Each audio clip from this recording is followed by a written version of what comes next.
All right, we are back in.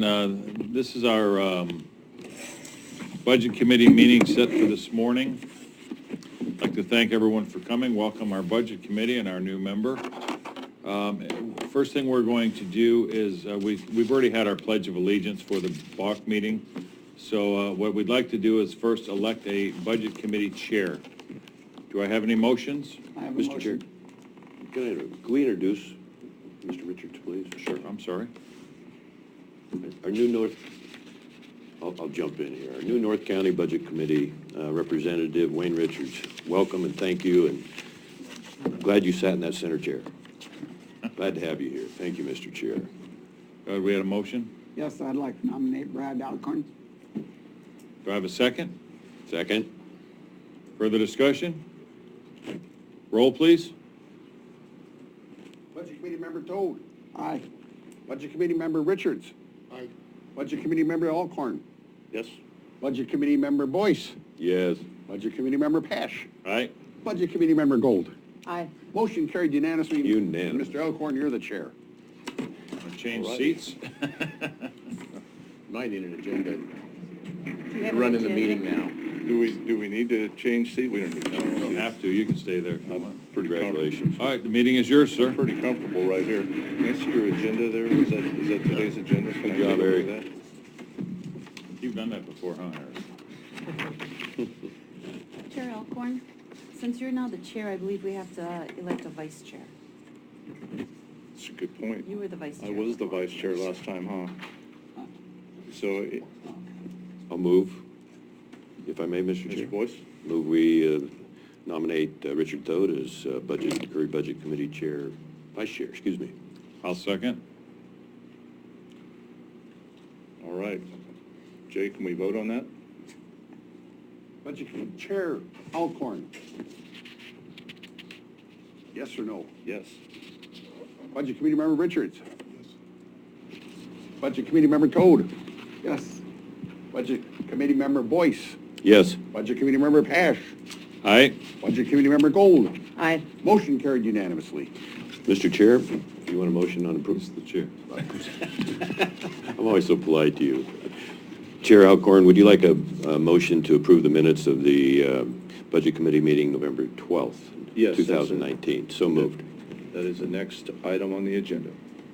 I'll second that. Do you want to do formal rolls every time or just aye and nay? Aye and nay is fine. Okay. Yeah, that's good. All in favor? All those in favor say aye. Aye. Aye. Opposed, say nay. Motion carried unanimously. Save JJ a little bit of breath. All right, next on the agenda is our presentations. Are we ready to proceed with that? Is there anyone not ready to proceed? Chair Alcorn, we should probably approve the agenda first. Make sure we have no changes to it. Okay. I'm learning. Please bear Oh, with me. absolutely. No, that's fine. Should have seen me the first week. I'll make that motion to approve the agenda as written. Second? Okay. I'll second that. All right, and a vote. All those in favor signify by saying aye. Aye. Aye. Opposed, signify by saying nay. Agenda approved unanimously. All right. Thank you for your help, Julie. All right, so on to the presentations. Is there anybody not ready for the presentations? All right, and we'll proceed first with Sheriff Ward.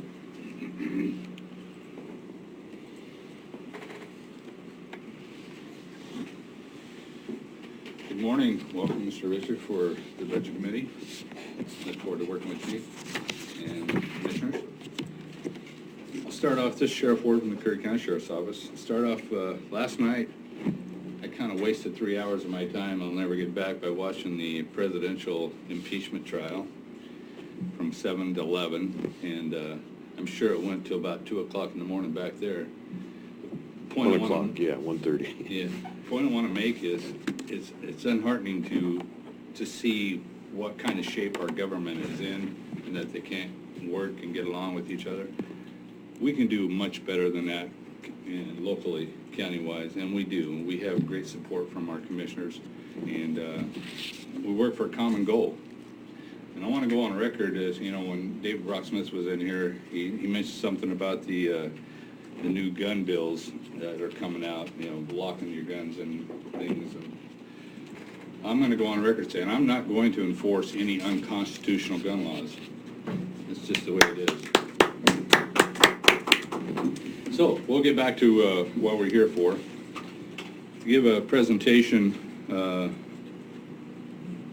don't know if he needs me or not, but give a presentation on our budget status for the 2019-2020 budget year. And looking at the email that came out of what we were asked to discuss, I just kind of want to keep you guys in mind that we're going to give you an overall view of what the sheriff's office, how we're doing, but not go 11 divisions and line by line and things like that. I don't think we're asked to do that, but we are going to give you an overview of how we're sitting and what we're projecting and so forth. We are on track to come in under budget with what we have, but there are some expenses that we cannot control that are beyond our control. And I'll just give an example. The jail medical cost has skyrocketed. There's nothing we can do about that. You know, the county is responsible for providing medical coverage for our inmates. We just have to figure out a way to fund that going into the future. Contingencies or whatever we have to do to make sure we have enough to pay for those coverages. With me today, I have my second in command, Captain Phil McDonald. I have my administrative assistant, DJ Storns. My jail commander, Lieutenant Joel Hensley. My parole and probation director, Lieutenant David Denny. And my dispatch 911 supervisor, Stacy Aranda. They're going to be in the audience to answer any questions if needed, but Captain McDonald is going to be presenting our second quarter status and go from there. I am excited about the support we've had from the BOC this past year. With your support, we were able to accomplish a lot of good things. And the main thing is providing a better public safety to our community. That is paramount. It's got to be our number one priority. And I've always said that, even if I wasn't law enforcement, I wasn't a sheriff, I'm going to tell you, public safety has to be the number one priority. And people expect and should have support that know that they are protected in our county. Just to highlight a couple things, just a very few things that we did this last year that we're very proud of, and with the work from BOC, you know, replacing the microwave system, getting our communications up for our deputies and our first responders, the fire departments, the ambulances, and our law enforcement. That was huge because we were having issues of it constantly breaking down, is in the past of life, and when I have a deputy or deputies going out on calls and we can't communicate with them, a subject with a gun, a suicidal person, whatever, that is one of the most dangerous things that we lay awake at night saying, wondering how we're going to fix this system. You guys did. You took care of the microwave system. We just have a few more things that we have to work on. The addition of our K-9 program, huge. Brad in charge of my K-9 program, Mr. Alcorn, and the accomplishments and the things that they have done is just incredible. The general public doesn't understand or realize what we've actually accomplished, but we have made many, many drug cases, and we have things forfeited, like cars that, you know, during drug cases, we've added an additional detective to help with those cases, and it's huge. We are making a big difference in our community with the war on crime and drugs.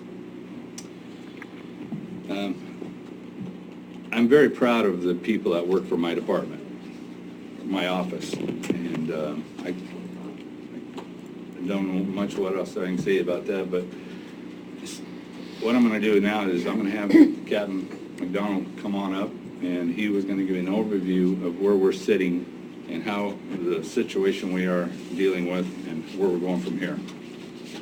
Thank you. Sheriff, before you step away, I just want to say one thing. What you just said to this group and to everyone out there is why we are here. I believe that most elected officials do what we do because of what you just said, protecting the public, and the strides that you've made this year with your department, protecting and doing that job is why I'm sitting here, and I'm sure the rest of us as well. So thank you. Well said, Mr. Chair. You put together a team, and that team is offering less stress, less conflict. Every year you see it, and more success, more productivity. And yeah, it's good to be in Curry County. We'll just keep pushing forward. Thank you. Well, it's a team that It is a we team. work, our entire office, we couldn't do it one person. Yeah, I may make the final decisions, but, you know, what they bring to me, I can't be more pleased with the crew that I have and the people we've been able to hire and retain with this past year. Thanks. Morning, Captain. Good morning. For those of you that don't know me, I'm Captain Phil McDonald with the Sheriff's Office. I'm in charge of the day-to-day and monitoring of our budget, and my biggest job is to support the sheriff. I mean, that's what I do. I'm here to take care of and make sure things happen. I'm going to go over our budgets, and I'll go over all of our funds with the exception of the parole and probation. I'll have Lieutenant Denny come up and do that one. He is a lot more familiar with that, and he keeps track of that one. On our general fund obligations through the Sheriff's Criminal Civil, we're on track there. I think at the end of the year, we'll probably be a little under budget. I think a few things there that will help out. Revenue on the Sheriff's Patrol, I think will come in close, some of that. I mean, we're at, I think it says, well, we're right on track. We're at 50%, and we're on track to be there. And as far as the expenditures go, I don't see anything there that's going to cause any issues with the budget for that fund. When we get to the jail portion, with the exception of medical, the rest of the fund should come out okay. I don't see anything there that's going to cause any issues. Right now with medical, we had a contract with Curry Community Health that has been canceled, has nothing to do with the rest of the problems there. Well, it might, but it wasn't because of that. We have replaced that with 2 employees that work for us now that are providing the jail medical. One is a nurse practitioner and the other one is a nurse who worked for us in the past, which it's a good system. It will take care of our needs into the future, and I think it's a permanent, stable situation for us. So that will turn out all right. On our communications dispatch, we're right on track there. Everything's good. I don't foresee anything major there, but of course, if I could see what was going to happen tomorrow, I'd be the richest person in the world. So we're not. When we get to our 128 funds, the Sheriff's Special Reserve Fund, that's where the K-9 program is being run from. And back in the budget hearings, the commission and the budget board pledged $50,000 to that program of general fund money to get it up and running. So what we've done so far is we have both dogs. We have 2 dogs up and running. One is dual certified in search and rescue and in drugs, and the other one is dual certified in protection and drugs. So we have, like I said, we have 2 dogs up and running, and they're doing a great job, and it's a great program. But because of that, we have raised through donations between last fiscal year and this fiscal year $32,440 towards that program. Mm-hmm. And then so some other monies that we've received into our 128 fund that's paid for. Because of those monies, we will not need that $50,000 transfer from the general fund. So that will save that $50,000. I know general fund has issues, Bless you. and so that $50,000 we will not need. The forest budget is right on track. And the Marine budget, I think, Forest is going to be just fine. Marine will probably, it's budgeted to have a small general fund transfer into that.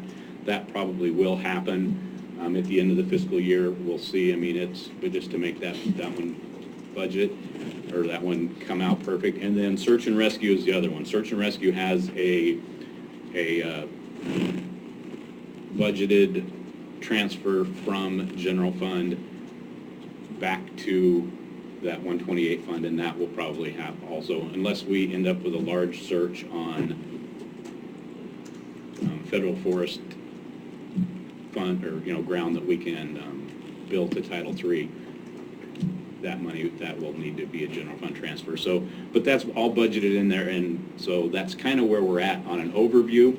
One of the other things that I was asked to cover is if we're going to need any kind of supplemental budgets at the end of the year, and we will. We will need a supplemental budget on the forest 128 fund. We received an additional $40,000 from the Forest Service to do specific patrols on the National Forest to pay overtime with. That was not budgeted, but we have used a little over half that money, and the rest of it we will probably use prior to the end of this fiscal year, which that'll put us well over the 10% of that fund. So we'll need to do a supplemental budget there. If we spend an additional, we spend over $10,000 more out of the Sheriff's 128 Special Reserve Fund where the K-9 program is, we'll be over 10% there, and we'll need to do a supplemental budget on that one also. We have the revenue and the income there. We just don't have enough budgeted into the expense side, so that'll depend on where we come out at the end of the year. But definitely we are going to need a supplemental budget on the forest budget, and then potentially on the special reserve where the K-9 program ran out. So, any questions on those funds for me?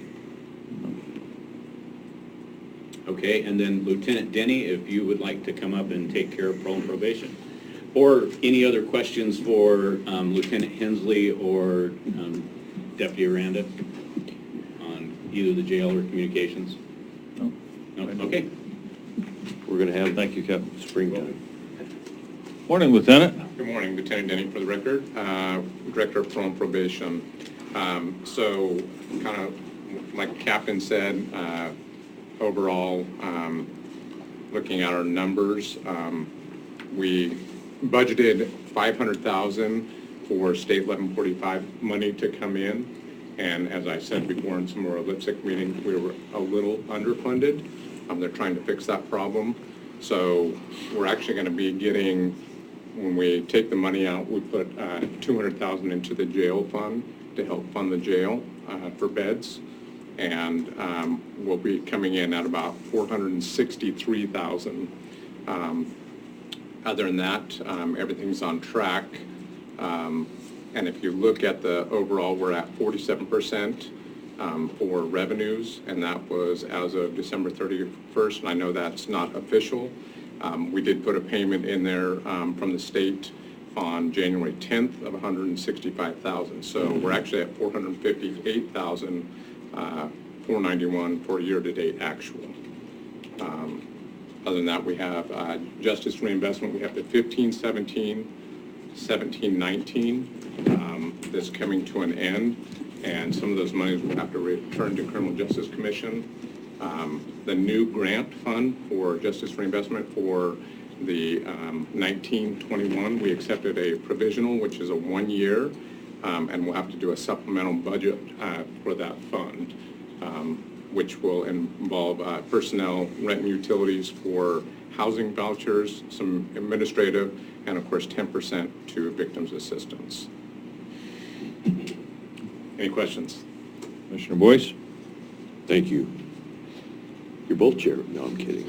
Lieutenant Denny, the LIPSIC meeting you had a week ago, and you had the justice reinvestment people come down from from Salem AOC. That was very informative, and I think they were trying to respectfully highlight the struggle for funding that the counties are having and the extent that they can aid us. And so that was a very good meeting, and I hope I can help, or we can help, certainly. And I know you'll keep us informed on that.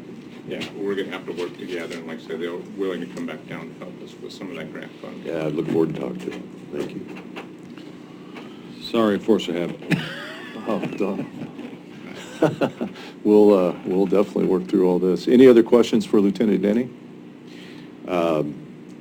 Captain McDonald on the Merkley Senate Bill, 2688, on relief for rural counties, maybe all counties, on, I don't want to give details, but a year ago this time, we lost $125,000 on a lawsuit that we all believe was really unnecessary. But I don't know how much of that came out of the insurance, but I know a lot of it come out of the county budget. Just highlighting to the citizens what we're up against here with the medical and the exposure that our little counties have. If there is an absolute perfection, it's really unrealistic. And so I think the senator has recognized that, and he's just going to need, and AOC and Nager will certainly be nudging him on that, and the people he's working with to give the counties a relief. We cannot withstand this kind of surprises, as you all know. So thank you. That's all I have. But yes, that was $125,000, just like that. LT, thanks. Any other questions for the Sheriff's Department at all?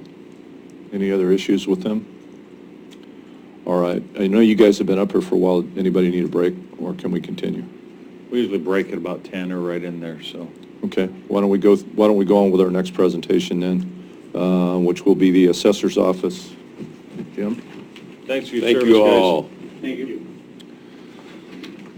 Good morning, Budget Committee members. Jim Kolen, Curry County Assessor. For the record, I'd like to thank the Budget Committee members for your service. Mr. D'Alcorn and Mr. Richards traveled quite a ways today to be here, and then Mr. Thode. Budget Committee member Thode left warmer Californian climes to be up here with us. But as far as the Assessor and Tax Collections Office goes, our revenues and our expenditures are right where we expect them to be. There's not going to be any surprises. A couple of things I would like to mention is last spring during our Budget Committee presentation, the Budget Committee heard our message from the Assessor's Office that we really need more resources in order to be able to do a better job with assessment and tax collection. We needed resources in two areas. One, we needed a computer system.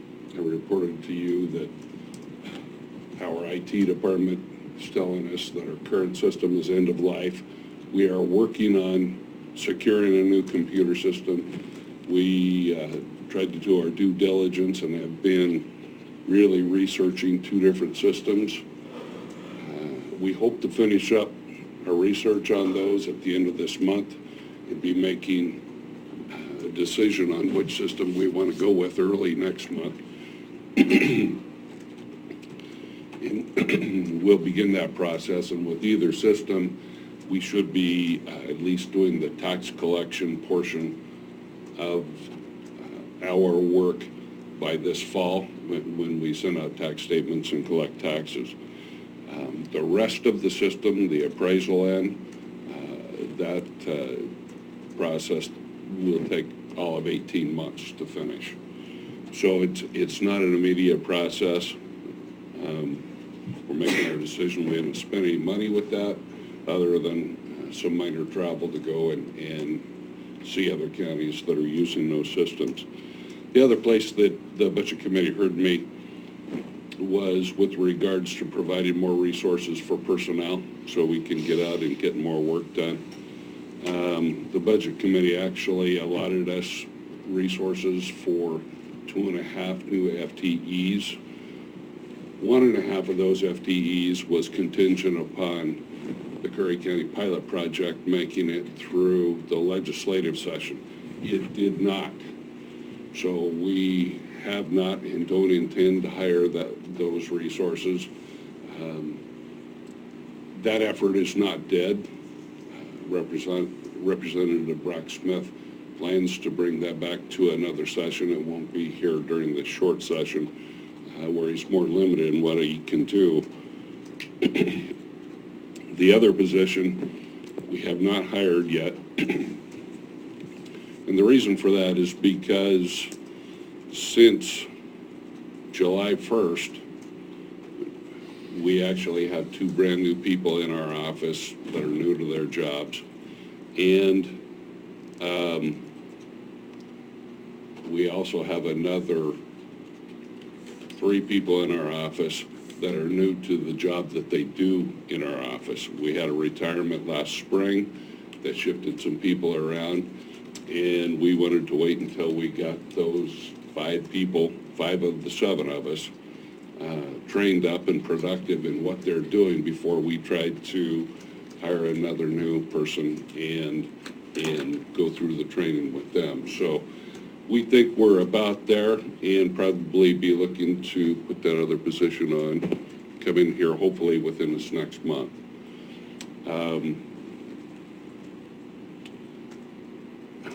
I think that's about all that I have to report to you today, so I'd be open to any questions you might be interested in. Mr. Pash? One question, you mentioned the computers, does that include the software? Yes, it is the software that Right. we're looking at. The hardware is really a fairly small portion of the expense with that. Okay. Thank you. Commissioner Gold? Just one question. I noticed you have 7 people in your office, is that correct? Yes. Out of those 7, how many actually go out into the field and do appraisals? I've got 2 full-time appraisers, and then I and my other supervisory position get out into the field part-time. Okay. Thanks. How often do you do reappraisals? Well, that was our message to this budget committee last year. And what I told the budget committee is that we are currently working at a pace that's about a 15 to 18-year cycle. And if we had gotten that extra 1.5 FTEs from the Curry pilot project, our plan and our estimates were that we could take that down to a 6 to 8 year cycle. And the reason we want to get down to that faster cycle is we're missing properties. There's people out there building properties without taking out building permits, which is our chief discovery tool for finding changes to properties out there. Our other discovery tool is the actual physical reappraisal, where we actually go out and go door to door and visit each of the properties in the county. So if we can get that up to a 6 to 8 year cycle, for the most part, there won't be any foregone property tax on properties that we've missed for years. Commissioner Gold? I know we've got code enforcement officers now. Are you getting a lot of referrals from them as far as non-permitted properties? The answer is no. Okay. We've actually gotten some referrals from the code enforcement officer. The referrals that we've gotten so far, probably less than a handful of properties that we were unaware of. Okay. For the most part, the vast majority of the referrals that we hear are properties we've already been to. Okay. Commissioner, I can comment on that. So with code enforcement, normally what they do is they don't notify the assessor's office, they notify the planning and building divisions. Okay. Because that's how they can get them into the system. So they notify the people and they tell them they need the permits. Okay. So that ultimately gets to the assessor's office, but directly the first contact would be planning. More indirectly. Okay. Thanks. And I agree, that's exactly the way that it goes. So are you getting a lot via the planning department because of this indirect? Well, like, my answer to your first question was really not much in the way of new things Okay. through this process. It's a good process. I mean, the main thing that we want to do here in Curry County is have people getting their building permits so they get their inspections, and we make sure those properties are out there, are structurally safe for any future owners of those properties. Mr. Thode. Yes, I had a question. Last fall, before I went to get some sunshine, they started an amnesty project. I believe the commissioner started on property. Have you seen any activity in that area as far as? Really, I have the same answer as I had to Commissioner Gold's answer on that is, we've not seen a great deal of activity, almost nothing in the way of anything new that we hadn't already discovered. I'm not really sure. That's maybe a better question for code enforcement or the planning department.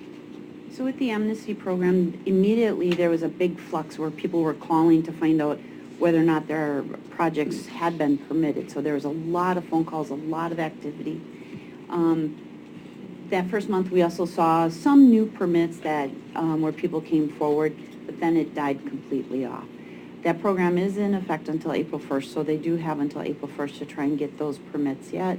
But we don't anticipate a lot of activity on that. So after April 1st, what we find, we're going to start doing citations on them, as well as double permit fees. So one thing we did do this winter is the board did approve in the planning fee schedule that if you build something and you didn't have a permit, we can charge you double the permit fee. So we gave people the opportunity to come forward and get their permits. Didn't get a big response, like I said, a lot of inquiries, but there wasn't a lot of follow through with permits.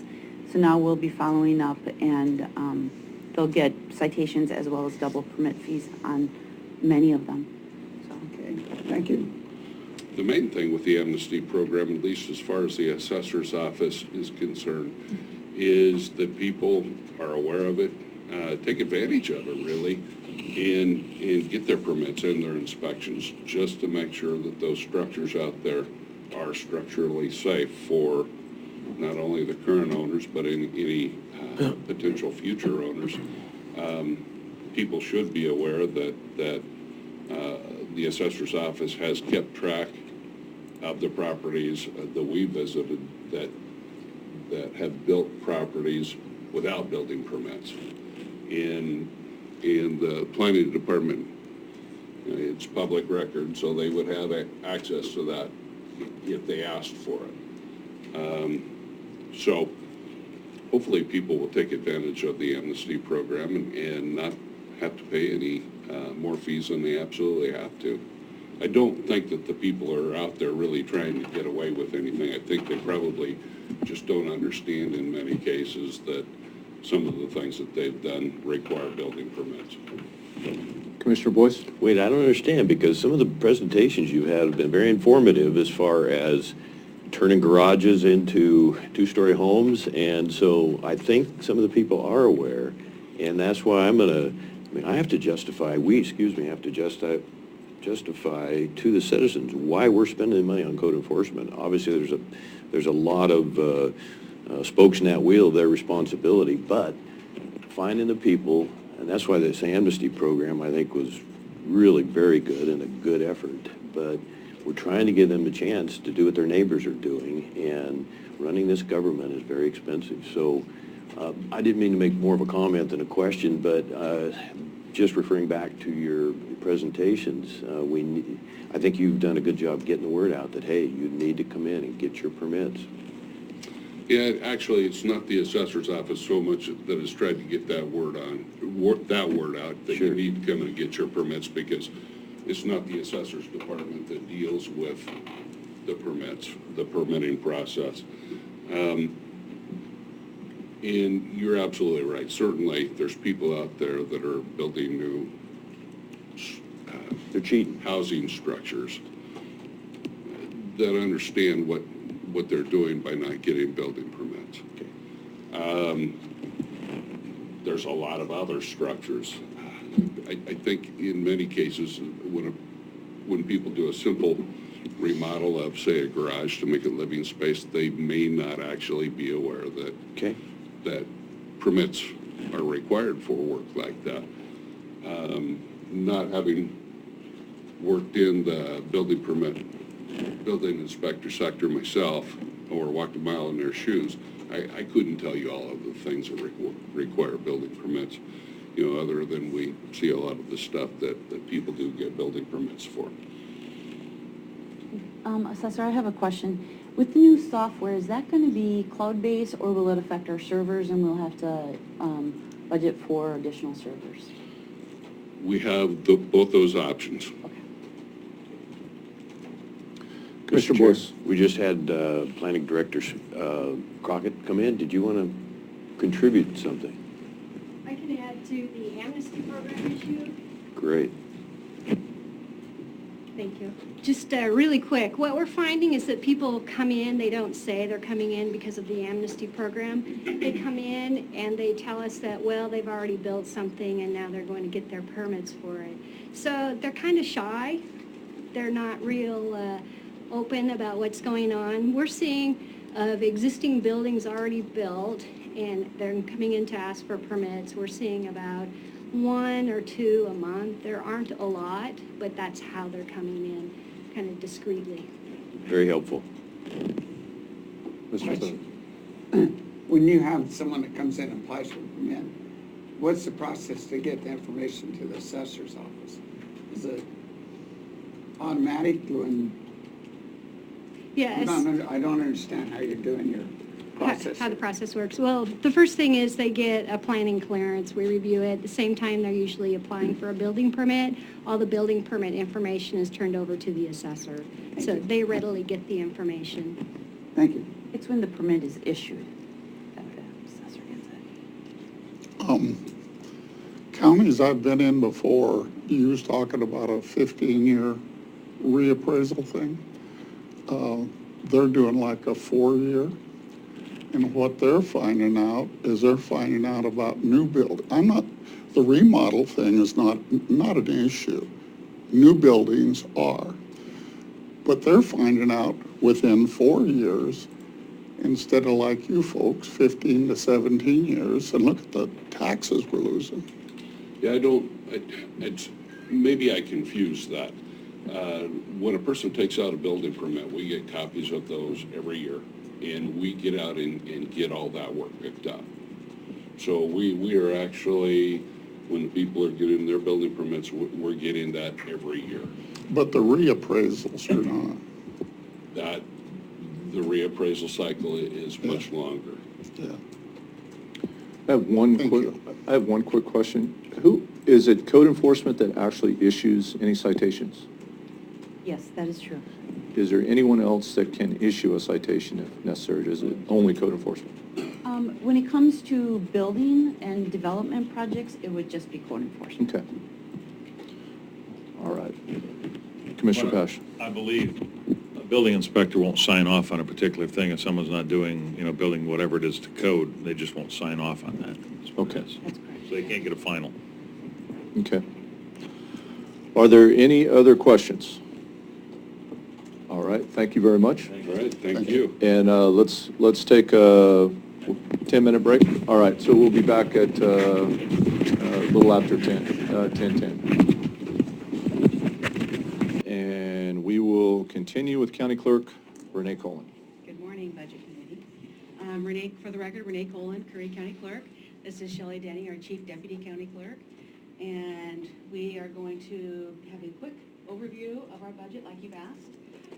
We are on track. We are, for our elections division, our reporting division, our BOPTA budget, and our reserve fund.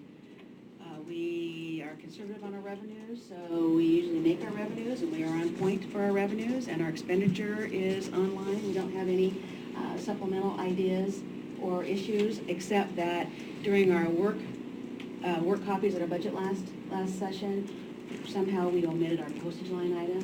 So our line item for postage in our reporting budget is at 0, but we'll be able to, I think, take care of that throughout the year and not have to be a supplemental issue. Okay? And that's it. Clerk Kolen, could you just talk a little bit about the addition of the vital statistics program? Sure. We were asked to take on actually, go ahead. So you will see a little bit of change in the recording revenues because our office did take over the vital records part from public health. We're now issuing death certificates, so you'll see that increase in our revenue. We did not hire any additional employees. We are just all absorbing that duty. Okay. Any questions at all? Any comments? All right, thank you very much. Thank you. Good work. Perfect. You'll keep up the good work. All right, next in line is our treasurer. Debbie, thank you. Good morning, Budget Committee.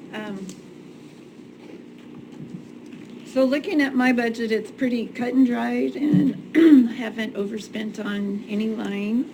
I am funded completely by the general fund, except for a little bit of the CAFA grant that I get from doing tax distribution.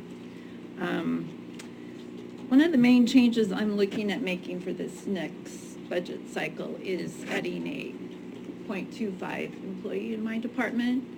I feel it's very imperative that I have someone I can train because we don't know if we're going to get sick, and that's been a little fear of mine throughout the years that I've been the treasurer, is I really haven't had a whole lot of backup. And so I'm looking at adding that for this next budget year. Just a reminder to the Budget Committee, we can't discuss anything for the upcoming budget year in this meeting. This is just to look at these current ones. And so, yeah, I was just saying that would be the only change. And then Julie asked me to talk about the school funds. And basically, that is just a pass-through from the funds we receive for the federal forest receipts that go to the county schools, as well as the electric co-op tax that goes to the schools. So that money comes in, goes out. So that fund is usually always at a zero. All right. Any questions? Anyone? Mr. Boyce. If I may, thank you, Mr. Chair. We always hear the low rate of return on the reserves and the investment pool there. Sometimes, I think the lowest I ever remember being was 0.88, 1%, and then it got up to 1.7. What is it now, or just, I know It fluctuates a lot. just changed, so I think it's down to Thank you, sir. 2.45. 2.45. Yeah, I just changed it. I couldn't remember. Good job, Mr. Chair. That's Good. You must that's have good just news. read it. I'm Good sorry. news. It's been like 2.75. Okay, so it's It down. was up, no, it's gone down. Okay, thank you. Commissioner I have one Pash. more question, Ms. Crumley, on that topic. I know you and I have spoken privately about those funds and the interest and where they are, and I know we've left Piper Jaffray on that one fund. Can you maybe explain a little bit to the Budget Committee the funds and what is required by you, just briefly? Because there are more funds out there that we could get a much higher return on, but the risk involved. I'm a treasurer that does not like to take a risk, and so I'm very conservative, and the funds that we used with Piper Jaffray were the federal home loans, where they're low risk. We don't. When I tell them I want to invest, I get that rate, and it's that rate through that duration. And if we needed the money, we could pull it out without any penalty. So I'm just very cautious. And when the rates were going up, my investor said that we couldn't do any better. I mean, they could not do any better for us if I moved it out of pool. So now it's looking like the rates are going down, so I'm going to start researching. Thank you. Any other questions? I do have a comment for the Budget Committee, if I Certainly. could. after having had many conversations with Ms. Crumley, I think it's maybe something that this committee, along with the Board of Commissioners and Revenue Task Force kind of things, can look at, is the possibility of finding new avenues for investment. We have a large road fund. We have some, the county's basic annual money sits in these accounts, and we're only drawing, as you heard her state, about 2.45%. You can get into AAA papers, muni bonds, those kind of things. I mean, that are risk-free government bonds that you can move in and out of with very little fees, that we may be able to, even if we went to a AA guaranteed type of paper that you can move in and out of, you may be able to get up in the 4 to 4.5% range. And when you've got tens of millions of dollars sitting in account, that becomes a huge plus for the county very quickly. So those funds can Is really there grow. penalties for moving back and forth? Well, and that's what I'm saying, that, the Budget Committee and the commissioners, whoever, could look into the ones and what their fees are, the penalties are, and weigh that against the returns versus any possible fees and or penalties. Absolutely. And look at the whole broad picture and make sure that the county's money is secure, yes, and that as we need it, we can use it, but we may be able to find something better. And Ms. Crumley does work at that. I'm just wondering if, perhaps we could form some kind of a committee to look into a broader text of that, because having spent a lot of time in New York, working for a firm that did exactly this, there are many, many ways to do it. Yeah, and I would wonder specifically to the road funds money, if there were any state restrictions or any current county I think restrictions. there are restrictions. There are some restrictions, yes, and that's what I'm saying, is we can look Yeah. into those restrictions and then make sure that we're within those guidelines. But diversification in these kind of funds is huge, and it's just something to look at, that's all I'm saying. I think we can do much better. We could see some pretty good benefits with that, Yes. with that fund alone. 6 figures a year easily. Yeah. Right. And I agree with you 100%. And I think we should have a workshop or a committee that looks at that. That's kind of been my pet peeve when I first started the budget committee process, was the rate of return on that fund. I think anything we can do at the treasurer's office to help, propel that. Absolutely. I think it's a great idea. And I'm not, Something to consider. If the budget committee wants, I can schedule just a workshop, I guess, to start looking at that. Absolutely. Okay. Any other comments on that topic? All right, we'll continue. We have somebody from the DA's? Commissioner, did you have a comment? Oh, I thought you said you, okay. Do we have somebody from the DA's office here? No. I do know they have court today, so they might be a little late. Here he comes right now, if you can just wait. I can see them walking in. Let's make him wait. You're up. Me? No. Last one here buys. You're Right up, on. Mr. Dial. You're right on time. Well, thanks. 1 minute early. Everett Dial, District Attorney. So, looking at our payroll, we're at 43%. We're down an attorney right now, and hopefully that'll be remedied. But one of our attorney positions is a grant-funded OVW, which is a collaborative grant that we get with OASIS, which pays for Josh Spansale's position. So that's kind of helpful. And I think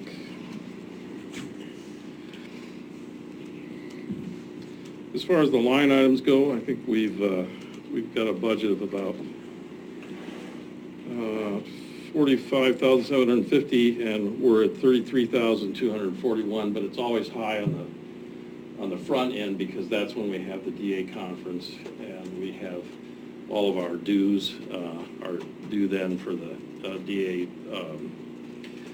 We have yearly dues for that, for the DA Association and other costs. So I think our budget's doing pretty good. Our victim advocate is 100% grant funded through VOCA and the criminal fine grant, and so hopefully those grants will continue. I don't know, any other questions for me, Court? He's the boss.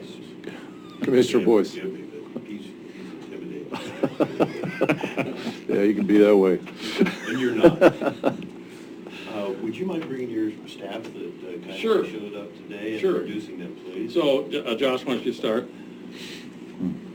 Josh is on the DV grant, and but the good thing about that grant is it doesn't prohibit him from taking other cases. So, so he takes he's got a big caseload and a big trial load, and last week? I think it was last week, he did an arson case, which was a combination arson and burglary, and that fellow ended up going to prison for 48 months. Yeah, 4 years. He was stopped by, the arsonist was stopped by Deputy White as he was driving his van down, which river was it? Winchuck River Road, driving on a rim. He'd been driving on a rim for about 7 miles. Wow. And I think the deputy asked, well, why are you driving on a rim? He says, oh, I couldn't find a place to pull over, so, and his hair was singed. Yeah, one whole side of his head was singed. And, and he just gotten in an argument with the woman that owned the So you'd say a red flag then, right? red flag. So, that was good. Not a smoking gun. Right. We're digressing already. So anyways, Stacy, come on up.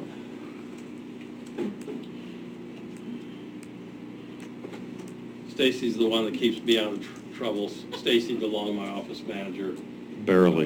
And really keeps the office going. And I don't know what I'd do without her, so.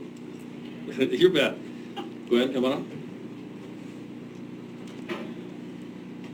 And I'll say alas, poor Gwen, because poor Gwen has to deal with the grants, the victim grants. And as long as I have been here, those have been very difficult grants to deal with. And because their timing is not the fiscal year, they come in at odd times. And there's all kinds of requirements, and the grant monitors and Salem try to help. But they're difficult grants to work with. But she's been doing really well, and knock on wood, hopefully nothing will happen and grants won't go away. So Gwen contacts all of our victims and advises them of their rights, sits with them through trials and court appearances when necessary, and well, most of the time, right? Yeah. And is in court every morning at 9 o'clock for the victims. Good. Commissioner Pash, you have a comment?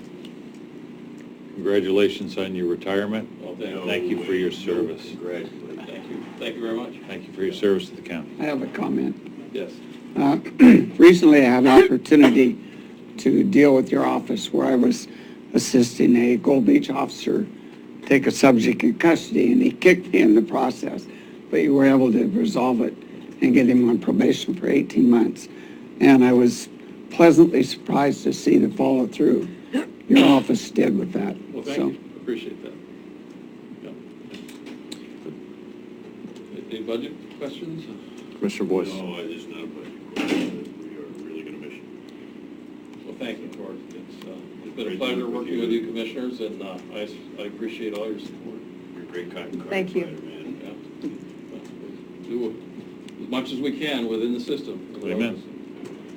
But we're us and the police agencies, we're the thin blue line. I don't know if any of you read Jared Diamond, he's an anthropologist, but he talked about how in New Guinea that the tribes that were still living as they had for hundreds of years up in the highlands in the 1950s, if you were in a tribe, you just going outside, you were always afraid because your neighbor could have a war party that would kill you, and the cycle of revenge went on and on and on, and so people lived in fear all the time. So that when one Australian officer went in with nothing more than a handgun, that they could have easily killed him and said, look, we're gonna end the cycle of revenge, and now there's going to be a legal system to take care of things. They accepted it immediately because that thin blue line is what keeps us all civil, I think. So.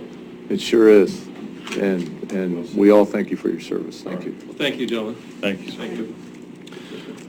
All right, next on our agenda. To my neighbor. Oh, yeah, how are you? I knew you looked familiar. Yeah. And next on our agenda is Juvenile Division. JL, what's up? Hello. I think they print these smaller, so I'm gonna have to get these out. Just yours, Wendy. Oh, yeah, just ours is printed smaller. I don't think there's a lot of changes going on in the budget for the juvenile department.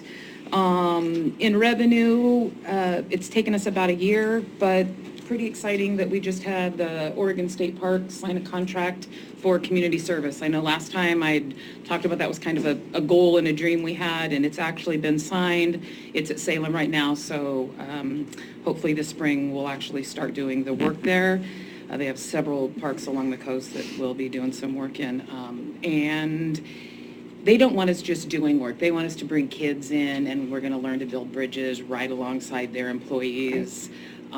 And then they also want our kids then to stay in the parks, understand what camping's about, actually teach them really what, legal activities are, how you have fun, no drugs and alcohol involved. And then they have summer employment that if our kids do community service work, they can also look at applying there. ODOT, again, we'll see some more money coming in. Other than that, our revenue is all on track. The state of Oregon really has a lot of our funding that doesn't come from the general fund, and we just bill them quarterly, and all that has been taken care of. In expenditures, the only thing that we've changed is we have changed the way our employees kind of roll. We used to have a probation officer 2. We changed that to probation officer 1/community service coordinator, and that's to be a little more effective with our hours. Our community service coordinator, I think last time I spoke to you, he was hired at 4 days a month, which means he took kids out 4 days a month. That didn't leave time to go look for more projects or do creative things. So now he splits his time between supervising our low risk and going out and doing work around the community. We've already picked up some more little odd jobs. He's down in Brookings right now, so that means when school's out on early release, we can actually go do a 2-hour job. We can go maintain the lawn. We don't have to pay our rent to be at the Brookings office that we have with victims anymore because we now maintain the lawn. Our kids go take care of all that, so they've done a wash with us on that. We're watching that closely, like I said, with the change in that. We share with the district attorney's office, a victim's advocate. They get a grant. She's part-time. Since we've had her, we are at 100% in collecting all restitution for the victims of juvenile crime. So the other half she's doing prevention work. Again, I keep talking about the kids referrals we're getting 9-year-olds. I'm not going to put a 9-year-old through the juvenile system and through the criminal system. So we're really doing prevention work. She just got certified to do OHP, so all our kids now that don't have OHP, she can get them up, and so we can get them services to be able to do that. Juvenile boarding, we have a contract with Del Norte Detention in Crescent City.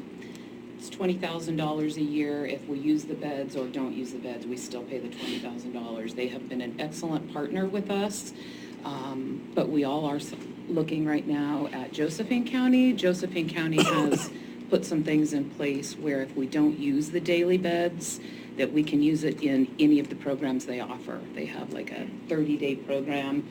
If a kid just blows out of community placement over and over and over again, instead of just going straight to committing them to the state, we can actually do a 30-day program over there where they get drug and alcohol counseling. They actually get a doctor assigned to them where we can get them out of the community and get them clean and sober. We just haven't had the funds to do that. So kind of talking back and forth and looking what our options are. The days of locking all the kids up, that's not the case anymore. Years ago, our budget was $50,000 for detention. It's now down to 20. We didn't use it last year, and I don't think we'll use it this year. We've invested in some electronic monitors. a lot of our kids, it's not so much community safety, it's making sure if they don't come home, the parents are telling us where they are, so if they have a monitor on their leg. The monitors are tiny nowadays, I should have brought one, but you can go anywhere. It used to be a big monitor, and now it's small, it's on your leg, you can do anything with it. And we get notices on our cell phones now, so if it's 2 a.m. and a kid's out of their zone, we get a text at 2 a.m. saying they're out of their zone.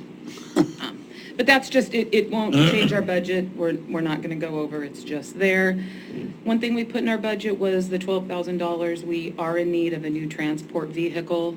The goal was to do $12,000 this year and $12,000 next year. We might see if we can cut corners. I would really like to not have to go $12,000 next year. I've been talking to Julie about maybe some options and trying to get that vehicle this year if we can save in some other areas. Our transportation on vehicles, assigned vehicles, is way down. We're only about 25% right now. That is mainly for having an office in Brookings and a car in Brookings, so we're seeing a lot less travel.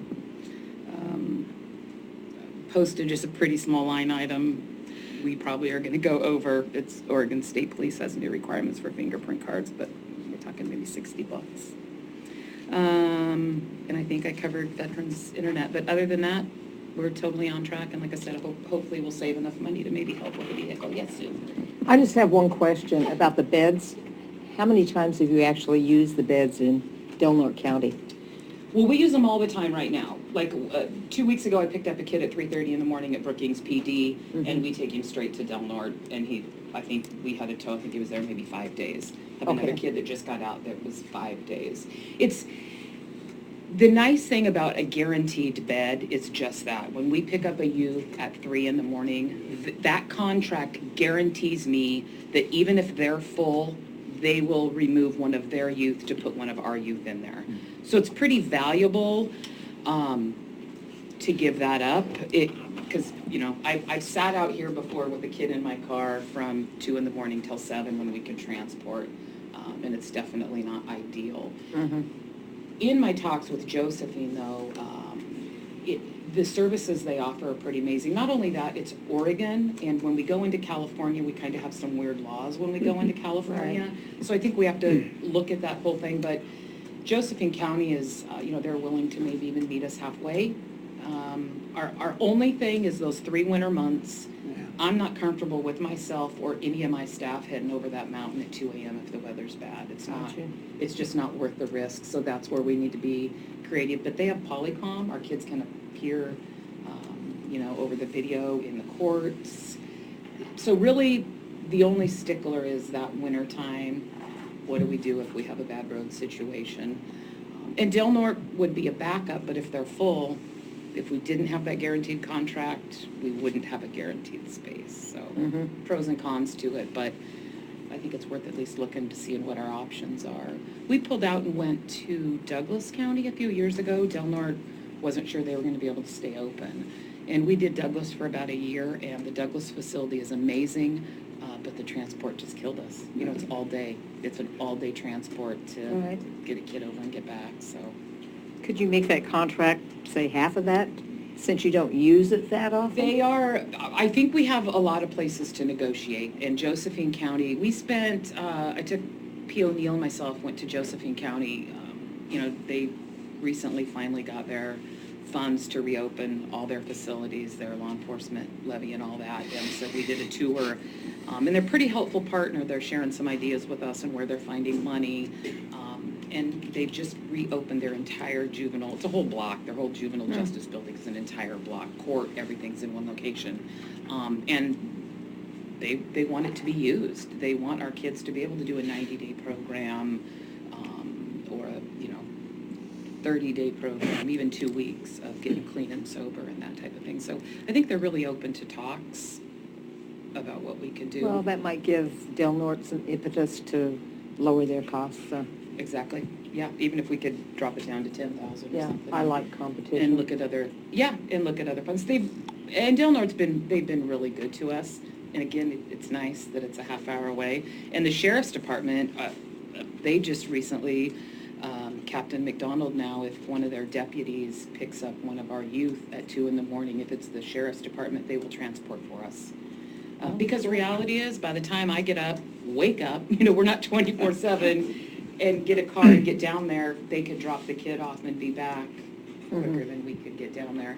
Our uniqueness and the challenge that the Curry County Juvenile Department faces all the time is we don't have a juvenile detention facility, so we don't have 24/7.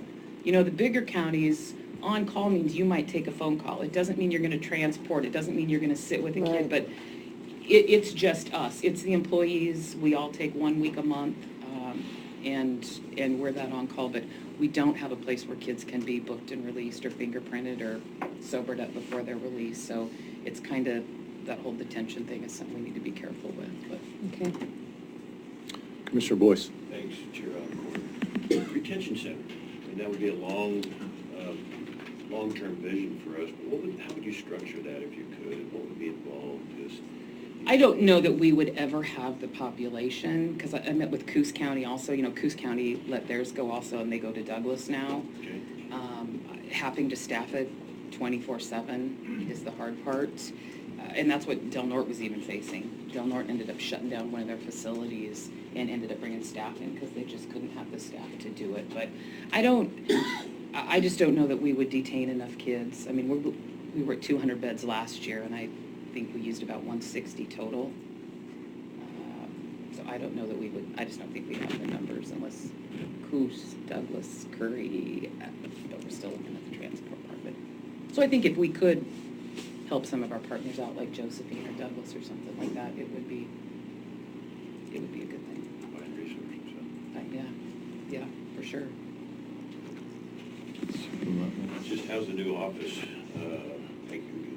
How's the new office? It looks to me like you have less room.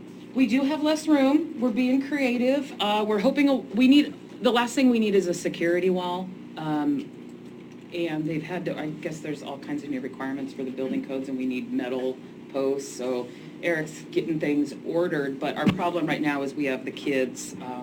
The kids can't be in the hallway with adult offenders. So as soon as we get the security wall in, we'll be set. You'll walk in, there'll be a waiting room in the office, and then a wall before you walk into all the offices.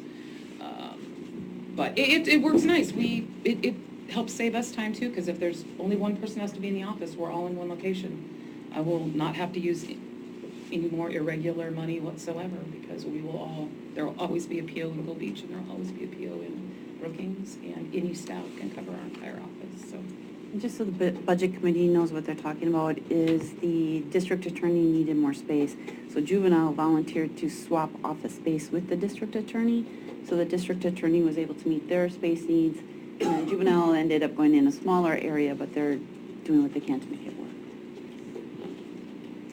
All right, great job. Any other comments or questions? All right, thank you very much. Thank you. And next on the agenda is our emergency management. What is this? I think he's just walking around. Here he is. There he is. Is this an emergency? Taking the short way. Is it an emergency or? Well, good morning. Jeremy Dummeyer, Emergency Manager.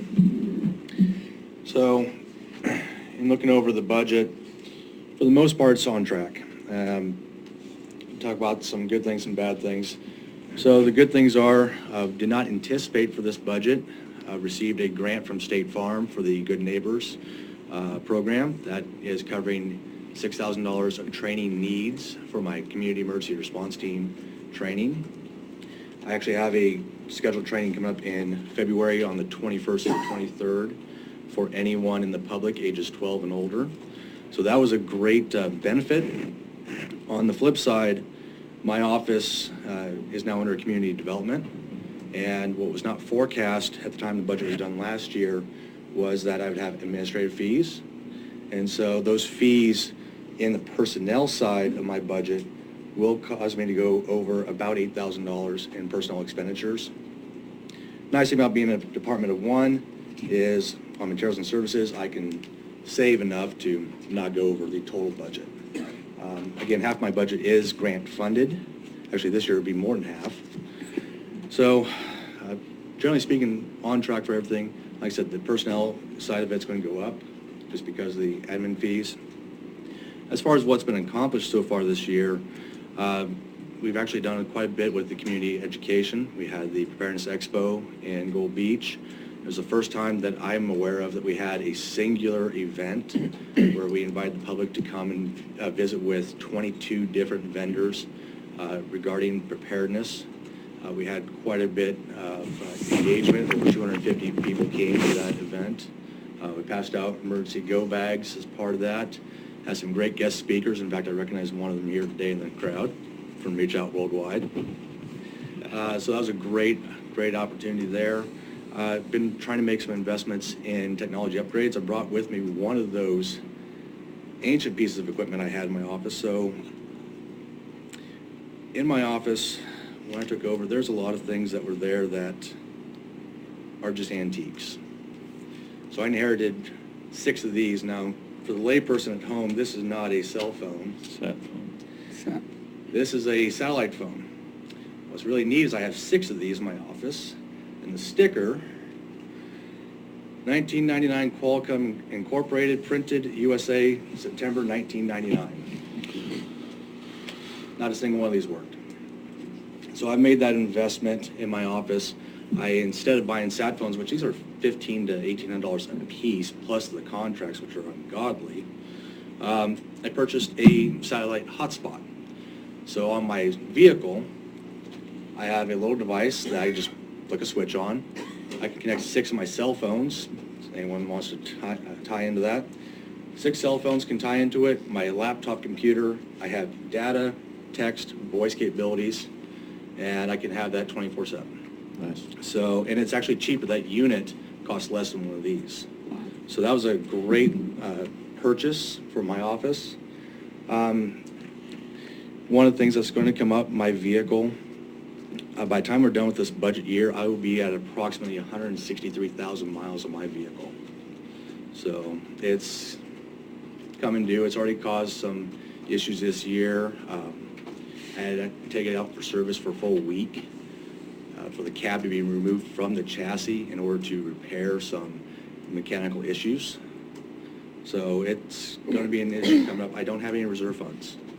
So again, with my office being grant funded, I can only pay for what I spend. Dollar for dollar match. I cannot put $10,000 away from the grant and just save that for 5-6 years to buy a vehicle. That has to come from general fund. And there's been no reserves for my office ever that I'm aware of. So that's the state of emergency management's budget at this point. Jeremy, could you talk about the change you made with the tsunami sirens and the money that'll be saved on that maintenance cost? Yeah, absolutely. So I mentioned the materials and services. I'm able to scrimp and scrape on that. One of the things that we did in August was we discontinued the use of the county tsunami sirens, the 17 sirens we had. That in itself, I had a line item for repair and maintenance of about $3,000, and each year that was blown by largely the tsunami sirens themselves. 1, maybe, if I was lucky, 2 in a year. Now that I don't have that expense, my repair and maintenance is very minor. So I am able to save in that aspect and put that towards the personnel side of savings. There are other things that I will be able to save. So for instance, the professional services in general, large part of that is always done up front in the beginning of the year. I have the sheriff's reverse 911 system, Everbridge. I pay for that up front. That's $6,500 in July. Also pay for, of course, the satellite systems that we've talked about. So that will actually come in well under, probably about about $3,000 under the total budget when it's all said and done. So just between those 2 items alone, I'll be pretty close to breaking even with personnel expenditures. Any questions, comments? Great job putting that seminar together. I attended that on the safety. It was very well organized and much appreciated. Well attended. Thank you. I do plan to do that again this coming year. It will be the Saturday prior to the shakeout. I don't have that calendar in front of me, but I will do it again. I am going to go after more sponsors for it. And I want to make it bigger. I think it was a great opportunity. Yes. All right. Thank you, Jeremy. Thank you. And next on our agenda, Veteran Services. My name is Julie Schmelzen. I'm the Director of Operations. Anthony Vaughty, who is our Veteran Service Officer, is off on medical leave. So I'm just going to give a brief report. They're pretty much right on track. They're at 42.6% of their spending for the year, so less than half. You will see an increase in that spending, though, or an accelerated rate at how that gets spent in the next quarter, because they do have their big events coming up. They do have a point-in-time count coming up at the end of the month, which is a little expensive. They have to put resources into that. And then they also have a resource fair in February, and then they have a stand down in June. So those are bigger projects that department uses. So they'll have some allocations coming up for that. They've spent basically $61,000 of $143,000. Like I said, they're at 42.6%, or basically 43%. They do have a new staff person in their office. She is a part-time person. The goal is to get her trained and learning the programs so that when the Veteran Service Officer does want to retire at some point down the road, at least she'll be well-equipped and versed that she can take over the program. So that's the goal of that. But she is very helpful at getting the paperwork. She's basically doing the paperwork and doing the things that the Veteran Service Officer does not have time to do. They do not have any grants coming in, which is a challenge for that department. That is something they're looking to hopefully increase as we move into the future, but at the current time, no additional revenues coming into the department. And that's it for that office. Okay. Any questions of Julie? Commissioner Boyce. Thank you, Chair Alcorn. I can't remember, but what percentage of their budget comes from ODBA or the state? Do you have an idea? I do not know what percentage I think comes it's, from the state. we do, is it 40,000 a year? I don't have the budget in front of me yet. I'm not That's quite okay. sure. I need to learn it, and the reason I asked that, Director Smelzer, is with that Measure 96, there's a lot of, the whole lottery system, there's a lot of funding coming through there, and I think there's going to be more. And so if he needs additional help, or he and his staff, we can just kind of stay on our toes and anticipate that. Right, there has been a change in the funding this past year, and, the lottery funds in the past, I don't think anything went to Veteran Services, but this past year it was changed where they would get more money, they'd start getting money out of the lottery fund. So hopefully that continues to increase. Hate to say it, but hopefully people get out there and buy more liquor and cigarettes and gamble, right? So I think it was that kinda hope so. Citizens Initiative 96, 97, so it's 2-3 years ago. I might have that incorrect. Thanks. All right. Thank you. And next would be our Roads Division. He's not here yet. I got an email from him this morning. He was intending on being here, so. We don't have anyone else, do we?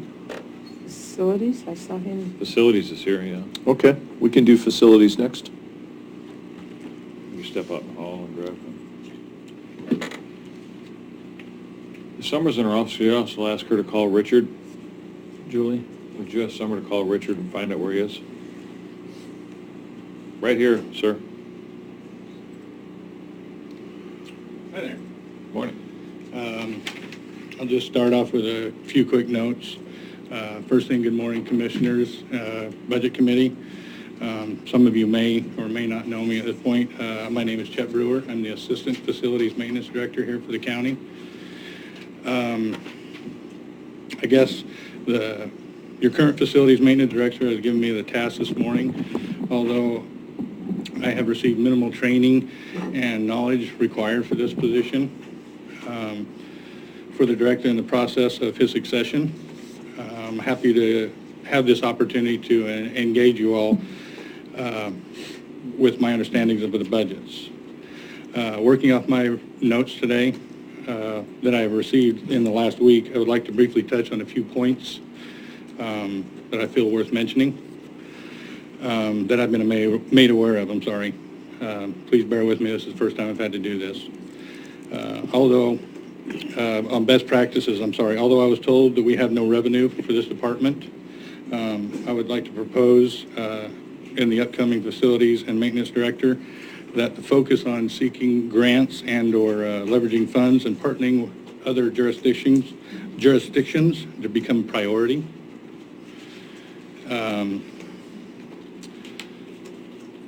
What lines have been exceeded? The unexpected replacement of the HVAC unit for this building, I believe it was, in the contingency fund. Plans and the projects that are not budgeted might need to be scheduled based on need and priority.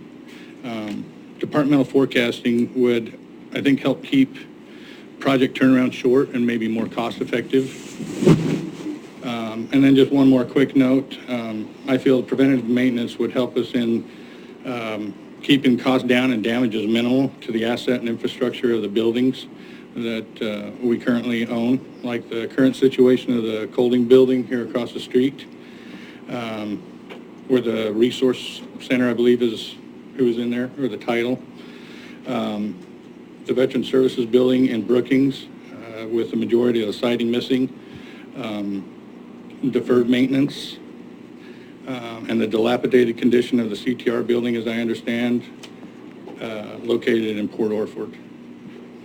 And that's about all I've got for today, unfortunately. So I do have just some other things to bring up with that, and I do see that Facilities Maintenance Director, Mr. Hanson, did come in, so maybe he can add to it, but as Mr. Brewer indicated, there was the HVAC system. That was an unexpected expense. There was also some expenses associated with a crane to get the old units off the roof that was not budgeted. So we do have several, we tend to get unexpected things because of the age of our buildings. One thing that was new this year was panic alarms, very minor, it was about $2,000, but it was an unbudgeted expense. And then just with the, Mr. Brewer mentioned the CTR building. What that is the county has transfer stations that we use for garbage and recycling. And they're in pretty bad shape. And one of them this summer, basically it's literally rotted. You could take the wood and grab it and pull it off the structure. So the board had indicated they wanted to see that building replaced. We found out about it after the budget had been approved, and staff was directed to get a design on that and get a bid. We don't have anything final yet on that to approve. But with CTR, the good thing is we do get some revenues from the transfer program. So we do have some money that can offset the cost of that. And CTR did indicate they'd be willing to work with us on that, so hopefully they're able to help fund part of that building's replacement as well. And then I know Mr. Brewer had talked about ongoing, looking at all of those facilities and starting a schedule so we don't have those big surprises moving into the future as $100,000 building or whatever it's going to cost. We don't even know at this point what it's going to cost. I can't remember, what was the cost of that HVAC? With the HVAC, I'm told it was around $50,000. The numbers I have in front of me are the Harbor Trust crane rental was $400. There was the replace the annex HVAC was $19,000, and then there was another, I believe, $15,000 expense associated with that, if I'm reading this correctly. I think Mr. Hanson's in the office, in here. If we can have him come up here and address these questions. I wasn't expecting he would be here. I'd rather have you here if you could. I appreciate the opportunity to see Chet. I think he did very well. Thank you, sir. Thank you. The HVAC system, it got placed into my repair and maintenance budget, and Sina and I are in the process of adjusting it within the same fund to bring it down to my contingency budget. The money is in there for such an occurrence. I had adjusted the budget proposal for next year to accommodate the unit. Normally, if you buy a unit that has a warranty for 10 years, you can get 11 or 12 years out of it. This one hit the 10-year mark to date. That was the first. I have my mic on. Time out. mic's We got to laugh for just a minute. That's a first in 3 years, in 1 month. Got a tickle in my nose. I don't know what's going on. Bless you. Thank you. Sorry about that, everybody. Sorry, Eric. But this is just a journal entry adjustment to bring the one line item that I have 137% registered right now. That's a minor adjustment with a journal entry. Sina and I are working on that presently. Overall, the budget will come in a little bit below my projected, depending on what the weather throws at us the rest of this winter. Commissioner You know Pat. what happens with the transfer facility building, right? Pardon me? And, but with the transfers facility, that'll throw it off though, right? That'll cause it to go over budget? That will be in next year's budget. Next I year's understand we're budget, not to okay. discuss that at this point. A couple more questions I had on security. We had mentioned, you and I had spoken several times, and I had actually spoken with Mr. Brewer about it as well, the bids that we were to get for the parking lot security for the courthouse, sheriff's department, and juvenile. Have we received any of that yet? We have not. I have hit a brick wall regarding or concerning the other departments and the feasibility of the electronic gate systems. It would not enable law enforcement to access, egress in the fashion that they need. Also, another obstacle, the ballot box, another obstacle with that is the ADA access to the courthouse, and we're waiting for the approval to redirect the traffic through the courthouse. Unfortunately, access to that parking lot will still be accessible through any door in the courthouse. We'll bring you right into that. Due to fire, life safety issues, we have to be able to egress all the exits at any time. One of those exit dumps into that parking lot. Well, I understand that. We're talking about imminent threat, though. We're not talking about a prolonged thing. We're talking about somebody pulling up and having an imminent threat to a law enforcement, a judge, or a youth that's coming into the courthouse. So that's what the thrust behind that was. My concern is that it just got dropped at whoever's thought of doing that rather than bringing it up for another meeting. I think it's something that we needed to continue on with and investigate further, hopefully get all the divisions on board with it so that it can work. Absolutely. Unfortunately, besides this board, I'm also under the direction of the state courts. So I have not heard back from them regarding those projects. Those are part of the state court security plan, and I have not received direction to move forward with that from the state. That parking lot is half county, half state. I understand from our last courthouse meeting, though, that they were on board and we're actually going to look to help fund it, so. That has changed. Okay, so I wasn't made aware of that, so nobody's told me. I'd be like to be brought up to speed on that if I could. Speaking also of security, we had some issues last week about some doors being left open.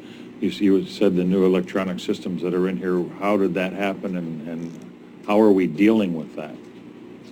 That was an update that was to be applied to our system via the cloud from the service that we use. That system was not updated the previous years. It had been. They dropped the ball. I was able to arrive, clear the buildings, and make that adjustment with a phone call to their tech services. So we know whose job is it to update that? Yes, yes. Whose job is it? That will be our job in the future. I was not alerted of that change in their policy. My concern is that the elections office was open, as was the clerk's office. All of our offices were. Thank you, sir. That's all I have. Any other questions for facilities? Sir? Who owns the building you was talking about? I'm kind of new. I don't understand the ownership of this building. You can reach up and pull pieces off the structure. It is a county-owned facility. It's county? Mm-hmm. Are we concerned about liability? I mean... Extremely concerned. Thank you. Wow.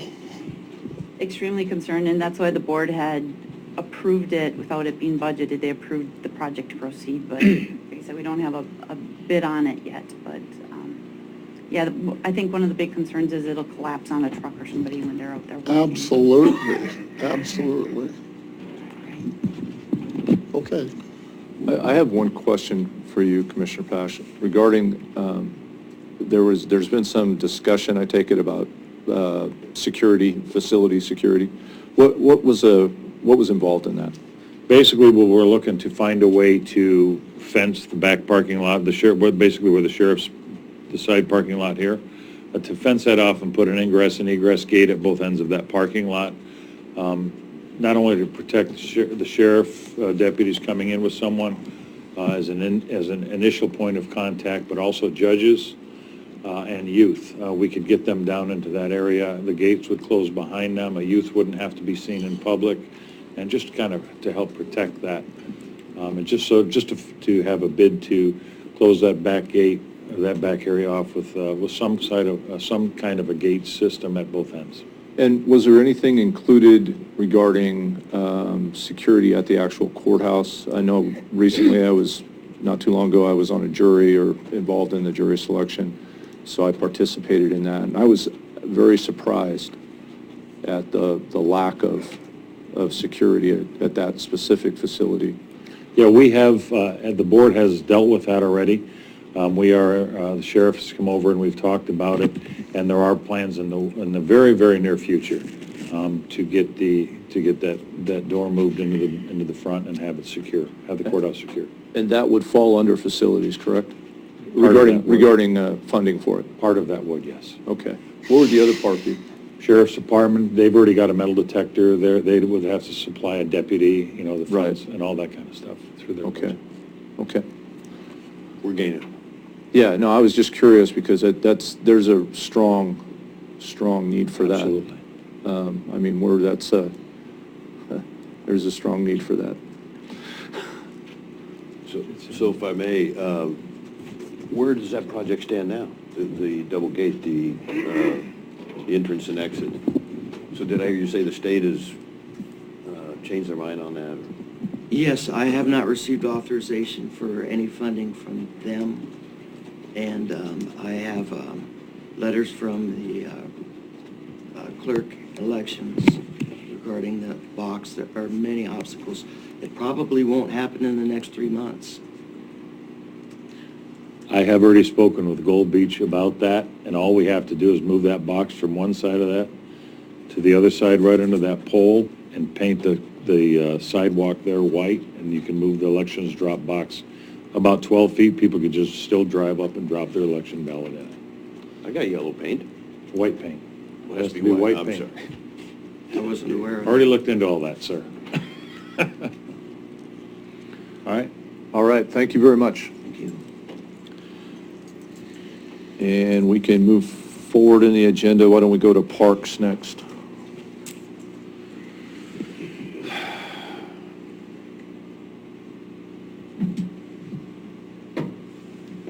Good morning. Josh Hopkins, Curry County Parks Director. So just to go over where we're at from last year, or this 2019 December's financial statements. With our state RV license fees, currently we've received approximately $24,000 of our budgeted $70,000. These checks come in a month or two backdated type of a thing. We have no reason not to believe we'll receive the budgeted amount. Marine Board, we have a $3,300 grant that comes in from that. I submitted the paperwork for this grant in December of 2019. We should get that grant money in the next month or so. Boys Cope occupancy, currently we have $23,000 approximately that we've received of our budgeted $35,000. This amount's directly tied into the performance of our online system. We're expected to get close to our budgeted $35,000 amount. If it is less, it's only because the online system that also processes payments at Boys Cope is exceeding its amounts. Boys Cope's online reservation system, we've received approximately $33,000 of the budgeted $35,000. That's based off of December of 2019's financial report. As of this date, I did check. Currently, we've received approximately $37,000. So we've exceeded where we budgeted for this item to be already at this point. One thing for the Budget Committee to keep in mind is at the end of last fiscal year, we brought in $53,000 in our online reservation system. So we're definitely expecting a similar, if not a greater return in our second year of having this. Part of the issue we ran into this year is we started an online system in the middle of last fiscal year, and we're still trying to figure out what that's going to look like. If we get a couple of years of this, we'll know what the trends are, and then we can accurately budget for that moving forward. As far as Boys Cove other fees, that'd be like shower, firewood, laundry, things along those lines.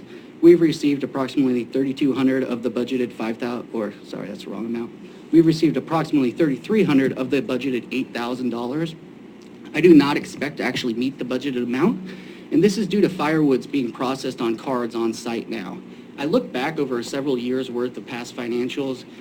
Back in like 2015, there was a large spike in that number that came in, and since that time, we've just been putting $8,000 into that GL while we've had a steady decline in what we've been receiving. That steady decline matches up with when we started processing credit card and debit cards on site. When people do a debit and credit card transaction, those funds just go straight into Boys Cove's occupancy. It's not being separated out. So a lot of our campers now are purchasing their firewood, and or when they sign in with their debit card and they buy their tent site, they're also buying a couple of bundles of firewood. So we're not missing those funds, they're just going somewhere else these days. And we do plan to add ICE before the end of the fiscal year to help support that budget line some more, but in the next budget, we'll just make sure to adjust for that. Lobster Creek's occupancy. So far, we've received approximately 3,200 of the budgeted $5,000. We have several groups coming in before the end of the fiscal year. We're expected to slightly exceed that budgeted amount line. As far as Lobster Creek utility and other fees, those are our trash that we haul out of Lobster Creek, plus our propane use at Lobster Creek. We budgeted a combined total of $1,300. When people make their payments at Lobster Creek, they generally do it via check, and they just pay the entire amount right there on the check. It created more of a processing issue when we'd have to break that out and separate it out. So what we've done this year is just put all that money into the Lobster Creek occupancy because it's completely directly tied to visitor use and it's part of the occupancy. With that, that'll be made up with if we exceed the occupancy at Lobster Creek, as well as it'll be made up with our unbudgeted interest. I checked with finance and the treasurer, and there was really no reason to continue to budget for these items in the future. General fund transfer of $12,000 to cover the Director of Operations salary has been received. We have unbudgeted interest amount of $652 that we've received up to this point. We get about $100 a month in interest into our fund due to the amount we have in our fund. This is unbudgeted money. Like I said, this will actually help offset the $1,300 that we're gonna not get in and separate it out for the Lobster Creek utility fee. Our restricted fund balance, we budgeted to receive $39,757. That's going to be coming over in carryover. My understanding is once the end of year financials are actually signed off on, then that money will be able to come over. We did end the year last year at a higher amount than that in the bank, so we are expected to get more than that. And then we have new revenue that's coming in through property sales. We now have a process in which we can sell property, depending on the way the property is listed. Those funds can go into the Parks Department. It's kind of treated as like an irregular source of income because it's all dependent on where those sales do. There is a lot of rules attached to those funds, what they can be used for. So we are going to get some revenue for that. We're just not sure what it's all going to come out to at that point.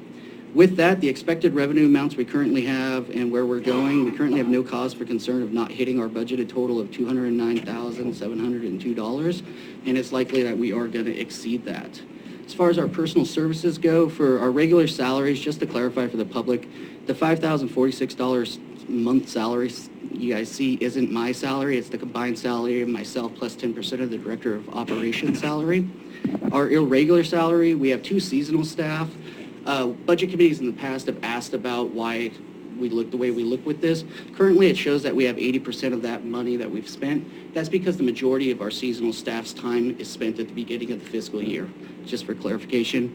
With our personal services, I'm not concerned with exceeding those budgeted amounts. Material and services. The Parks Department has a lot of services that are required to keep the campgrounds running and providing a quality experience for our guests. The cost of these services vary, and it's pretty much most of them are directly tied to visitor use. Currently, we've used $41,903 of the budgeted $90,314. This is actually a $2,000 decrease from where we were this time last year. There's only 2 lines in which we've exceeded these amounts. One was property insurance. We're $170 less than what we needed to be. That number changes type of a thing, so next year we'll just plug in the new number we paid this year and hope to be in the same ballpark. And then the other line item we were over was printing cost. Going into this year, I'd been using the Board of Commissioners printer, and as such, the agreement back then was that, I could use it free of charge because I don't really use it that much. And then I switched over to the finance printer. This was because I didn't have access to the board's printer during times like BOC meetings and stuff along those lines. As it turns out, I've been charged about $300, $377, and I'm actually being charged 1/5 of the total cost of the BOC printer. So although I only use that printer now very sporadically for scanning documents and or color copying, I'm being charged the same amount as the Commissioner's Office, County Council, Economic Development, and the commissioners and the people who are actually using it. So I went ahead and shot a request out to IT to get removed off of that printer, and I'm going to be purchasing a printer for my own office, which is going to save me a lot of money in the long run. Plus, it's going to save me time. With the way they're currently set up, if I print something, I have to come from downstairs all the way upstairs to pick it up. Those were the only two line items we'd gone over. As far as highlights go, we've got many small decreases across the board. Our electricity bill's down approximately $500 from last year, and our bank service fees are down by approximately $1,100. The bank service fees are down by so much just because of our online payment processing system and the way we do it with our online system now. All in all, at this point, I do not believe we will exceed any of our budgeted materials and services amount. We have a $10,000 operational contingency. And then, as of right now, no supplemental budget is required. We might do one as we close some of the current campground expansion deals we've been working on. The Parks and Recreation Advisory Committee has recommended additional staff when we do expansion of these deals are completed. Basically, as we close the deals, Parks is going to require additional staff in the campgrounds that are actually working in the campgrounds to keep up the efficiency, and we will most likely need to do a supplemental budget at that time. Hopefully by that time, we've got our end-of-year financials figured out, so we'll know where we're at and everything like that. And the only thing that's probably going to, I guess we're not really supposed to talk about next year's budget, but just whatever. As far as it goes, the only thing we're really looking to add is just the GL line for campground development. It's something the Parks and Recreation Committee had decided that we should probably do since we have so many properties coming in that we're looking at developing. We need to set money aside to actually get studies and surveys done. Other than that, any questions? Commissioner Gold. Just have one. Have you ever considered changing your occupation to an auctioneer? Yes. So I just Thanks wanna- for your work. I couldn't. Commissioner Boyce is next. Oh, just the Parks Advisory Committee recommending additional staff, and you reminded me the other day that you budgeted for that. I think this is a budget question. It could be another time, but I was very interested in kind of your long-term outlook, your vision for, and we're trying to get the Elk River places online with the Forest Service, and that's moving slow, but it is moving in a positive direction, I think. But I think additional staff, I hope is coming sooner than later. Okay. Do you have a vision on that? Yeah, my intention would be that if we closed any of these deals, whether it's Social Security Bar or Elk River, obviously I'm going to need additional staff to be able to run and maintain these properties. So once those are done, we should be looking at getting more staff. Full-time, do you think? My plan would be to hire full-time. I did develop a job description for that. It wasn't going to go in front of the board until after your guys' salary study is completed. Julie? Yeah, I just wanted to comment on the property sales, which he briefly mentioned in there. So one thing the county started doing this year is, the county has all these properties. They have a lot of properties that they foreclosed upon throughout the years. And we have not been selling them because when the county sells a property, they get a very small percentage of it. They get like 6% of that because the majority of the proceeds actually go to all the special districts. So the county, there really hasn't been an incentive to sell the properties. What we did this year is we took advantage of something in the statutes that allows us to retain all those proceeds if they're going to a parks, forestry, or nature preservation type program. So we don't have a forestry program set up. We don't have a nature preserve or anything of that nature. So what we're doing is so we've started doing private sales on properties, and the proceeds from those sales will actually go to fund parks maintenance. So this spring, as a matter of fact, this week, we're going to have $10,500 actually that we can put into the parks account, and those are basically what we sold those properties for. So that will now go into parks, and that'll help with parks and maintenance. And our goal is to continue to do that now until we get the majority of these properties sold. And just real quick, of that 10,500, there is some variation of administrative fee that comes out of that? Now, that comes out of the application fee, which was already taken off. So it's 10,500 clear. Okay. Any other questions? All right. Thank you, Josh. Thank you, Josh. Good job. Roads Department? Not Nope, here. Not yet? All right. Guess you're up. I'll be up. I just handed out for you the topics I'll be covering. Mr. Budget Chair, I think you're going to have to share, but essentially I'll be covering GIS, solid waste, court mediation, state court security fund, which you kind of talked about in the building department, and then county council and the Brookings Head Start. You're being provided a copy there. So on the front is just the topics. Getting into the first topic on the next page is just GIS. There's a budget for that. Essentially, we contract out. Did she double-side these? Okay. Yeah. I apologize for that. Anyway, there's the GIS, and we contract out for this. And if you look, the interesting part is it says we're about 22% of our revenue, and then again about mostly 25% of our spending. I talked to the finance department, and on the spending number, so you see revenues at the top column and expenditures at the bottom. Our revenues really come from either grant or their IGS means an intergovernmental service account, means it's a transfer from all the different departments share. So that's where the revenues come from.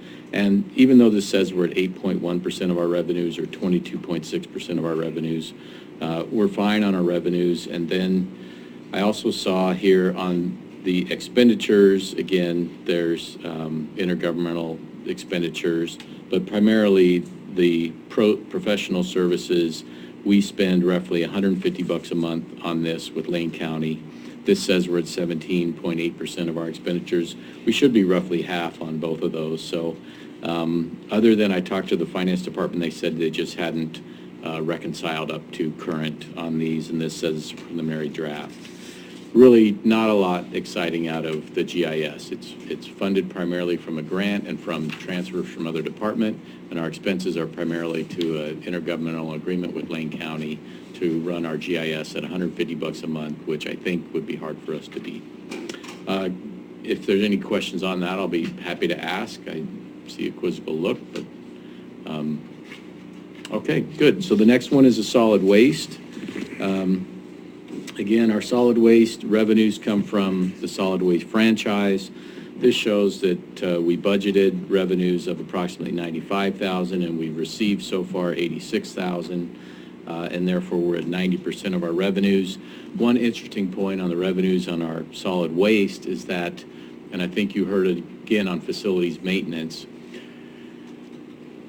we own the Port Orford Transfer Station. It's a giant building up in Port Orford, and we lease it to the transfer company, CTR, Curry Transfer and Recycling.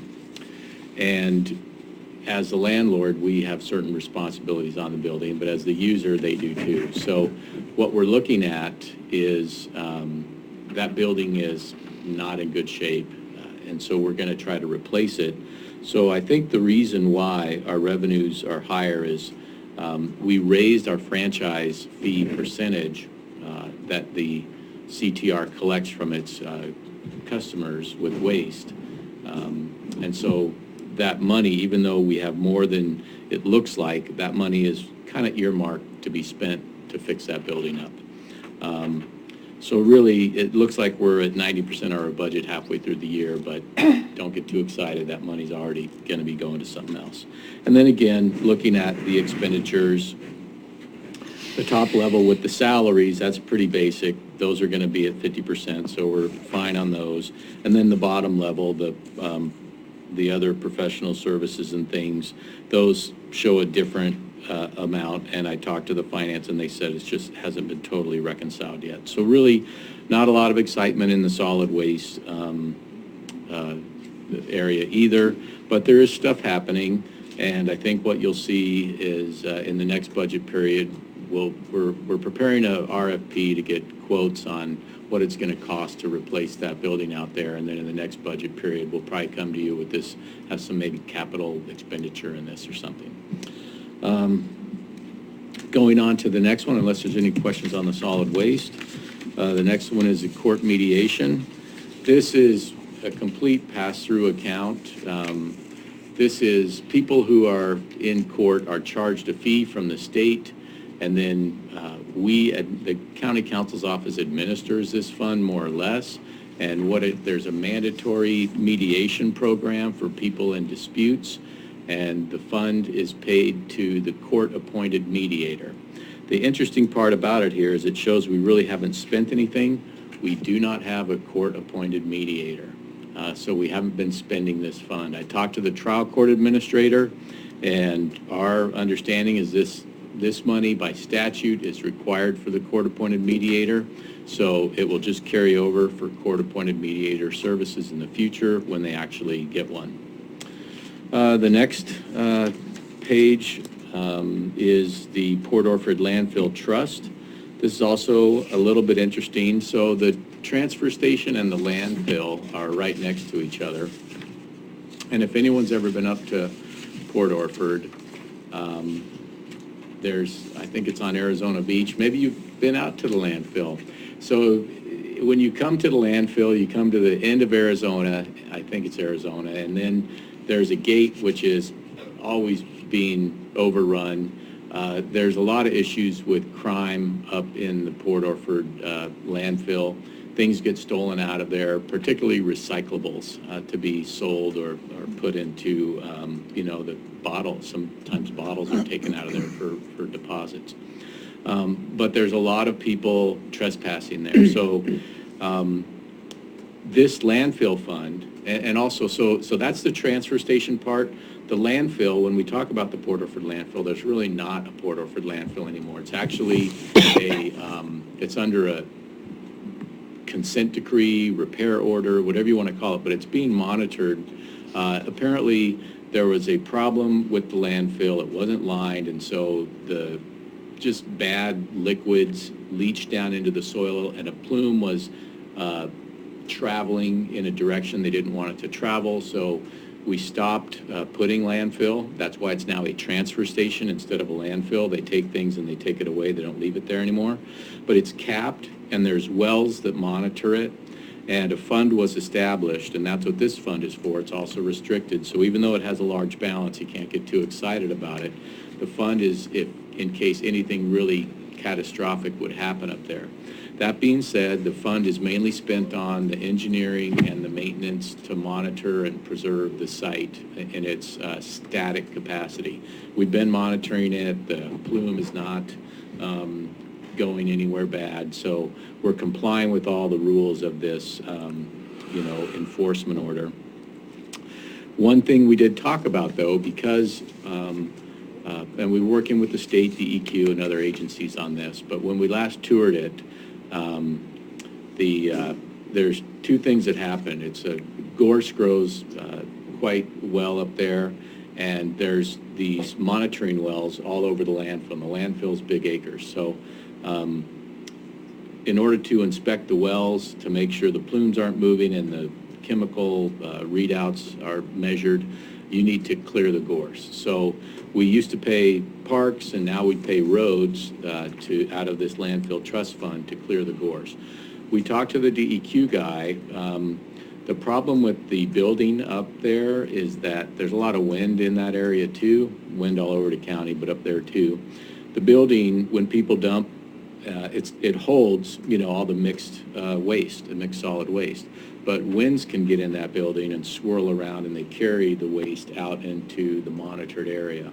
So we're going to ask the DEQ, we have to present a proposal to him, but we may be able to dip into this a little bit to help on that building, and certainly on the fence perimeter to prevent the trespassing of the landfill area. So I don't want to get anybody's hopes up too much, because we would have to get the sign-off from the DEQ, but we may be able to use some of this money to work on that building and fencing project for the landfill. But really, not too much to get excited about on the landfill trust. It's very restricted, and any expense has to be approved. There's a big kind of cumbersome process because of this consent decree. Everybody's looking at how we spend that money. The next one is just the county council budget. This is a very pretty bare bones budget. There's been really no changes in our budget. And if you look, the revenues, again, that IGS means it's an intergovernmental service. We're paid out of, because the county council works for all the different departments of the county. And so the revenues that get transferred into us come from all these different departments of the county that we serve. And that's our revenues. It shows we're 25% of revenues, but I believe that's just because it's an internal accounting thing. Once they get up to the numbers, it'll show we're going to be at 50%. And then the expenses, you know, there's really not much to reconcile on the expenses. Those are happening. So we're really right at, again, half a year expenditures. We're right on budget. Really nothing too exciting for the county council's budget there. What else do we got? The last one, the Brookings Head Start grant.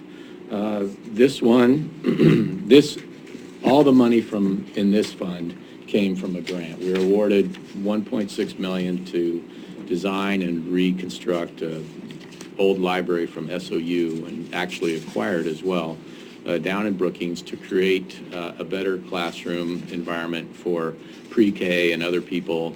And they're the underserved population. We're going to be having a hearing next month to take public comment, if any, on their comments on that project. But the evidence is that 92 to 94% of the population served is below the mean income level. And so we're complying with that grant. That grant is actually wrapping up. I don't believe we have any of these revenues left anymore, and we're now going to be spending. What happened on this is we had a partner in this called ORCA, Oregon Coast Community Action. And what happened was, even though we had $1.6 million on this grant, there was still a possibility that it would take more than that to make this project happen. Acquisition, architect, construction, all these things.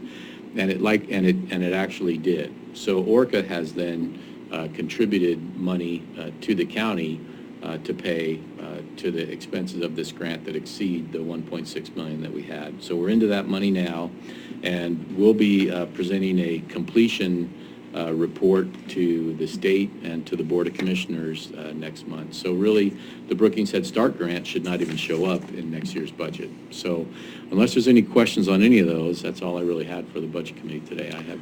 I just have one question, going back to the Port Orford Landfill Trust. The Landfill Trust, thank you, go ahead. Did that money originally come from the county, that $316,000?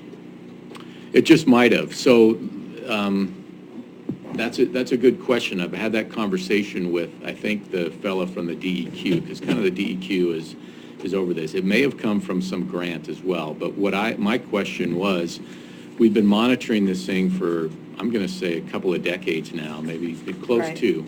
And so I'm familiar with consent decrees. Maybe you all have heard of them, but sometimes they happen. For instance, anyway, they're court orders to do something or refrain from doing something, and to behave in a certain way and do this and do that.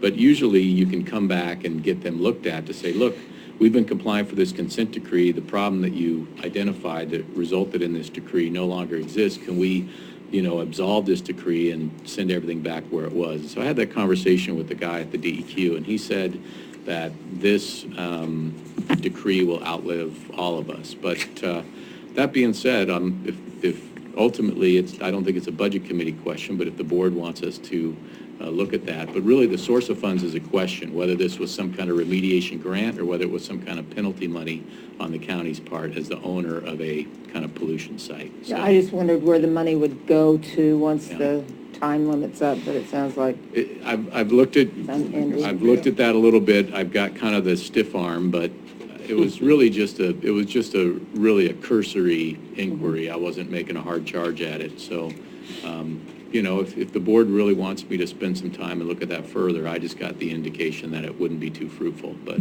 willing to take another stab at it. Well, if it's going to go in perpetuity, it's a waste of time. That's the question too, is it's the origin of the fund, but it's also what's the origin of the consent decree.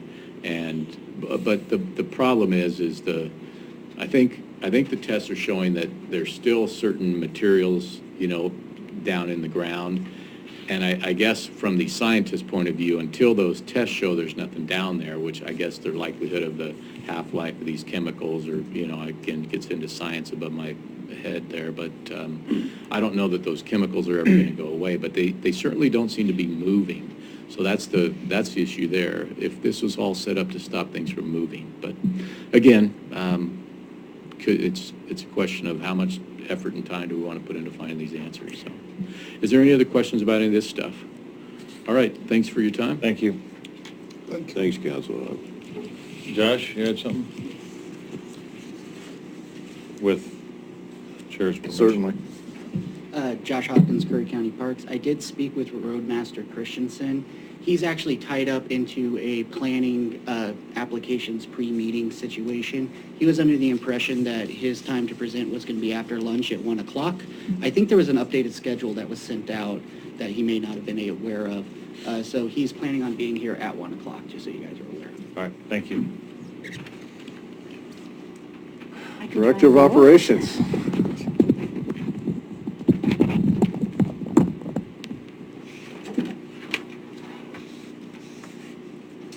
I was prepared to go after lunch, so I'm going to so I was going to work on it during my lunch hour. So, but I will try to share with you what I can.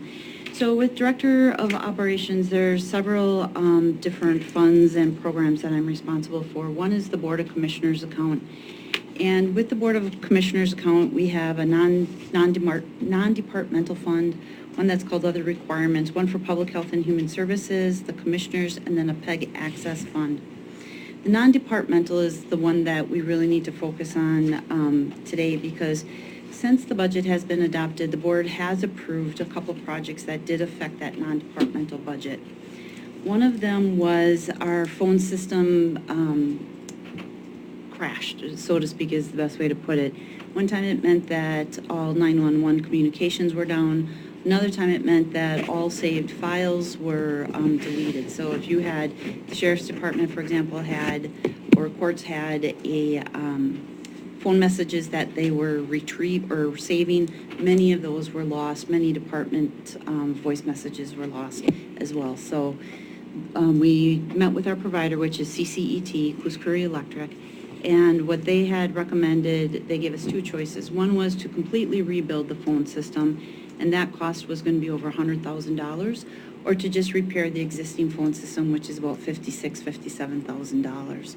The board decided to go with the repair because obviously it was unbudgeted and we didn't have the money for it. So that is an added expense that they're currently working on. Now, we did apply for a loan with the state of Oregon to see if we could get a loan for that. We're still waiting to hear back from them, but that loan would be stretched out over 5 or 10 years, depending how we structure it. So it'll be a minimal impact, but it is a big expense that we had to face and we had to worry about. Another one is the county's been, we've been struggling with how we do budgets and the transparency involved with how we do budgets. I'll give you a couple examples. The book that you use that, we reference all these tabs and where you can find stuff, that is a book that's actually generated by hand, whereas the budget itself is generated electronically. So you will see discrepancies between the two of them because of human error, right, when you enter data. So, we're like, there has to be a better way to do that. There has to be a quicker way to do that, a more efficient way, a more accurate way. So we were looking at some software. That software also allows each department to go in and monitor their budget and know where they're at in their budget. One of the challenges we have is the way our current system is set up, no department can go in at any one given time and see where they're at in their budget. And that causes a lot of problems. I mean, it often leads to overspending or probably not the best choices because we're guessing where we're at in our budgets. This software would allow us to see exactly where we're at in our budget at any given time. There's other bells and whistles with that software as well, but the board heard a presentation on that this fall, and last month they actually approved the OpenGov contract. OpenGov is a software program, so the first year we have to pay about $55,000. Minus a grant that we're looking at, it'll be about $50,000 if the grant is approved.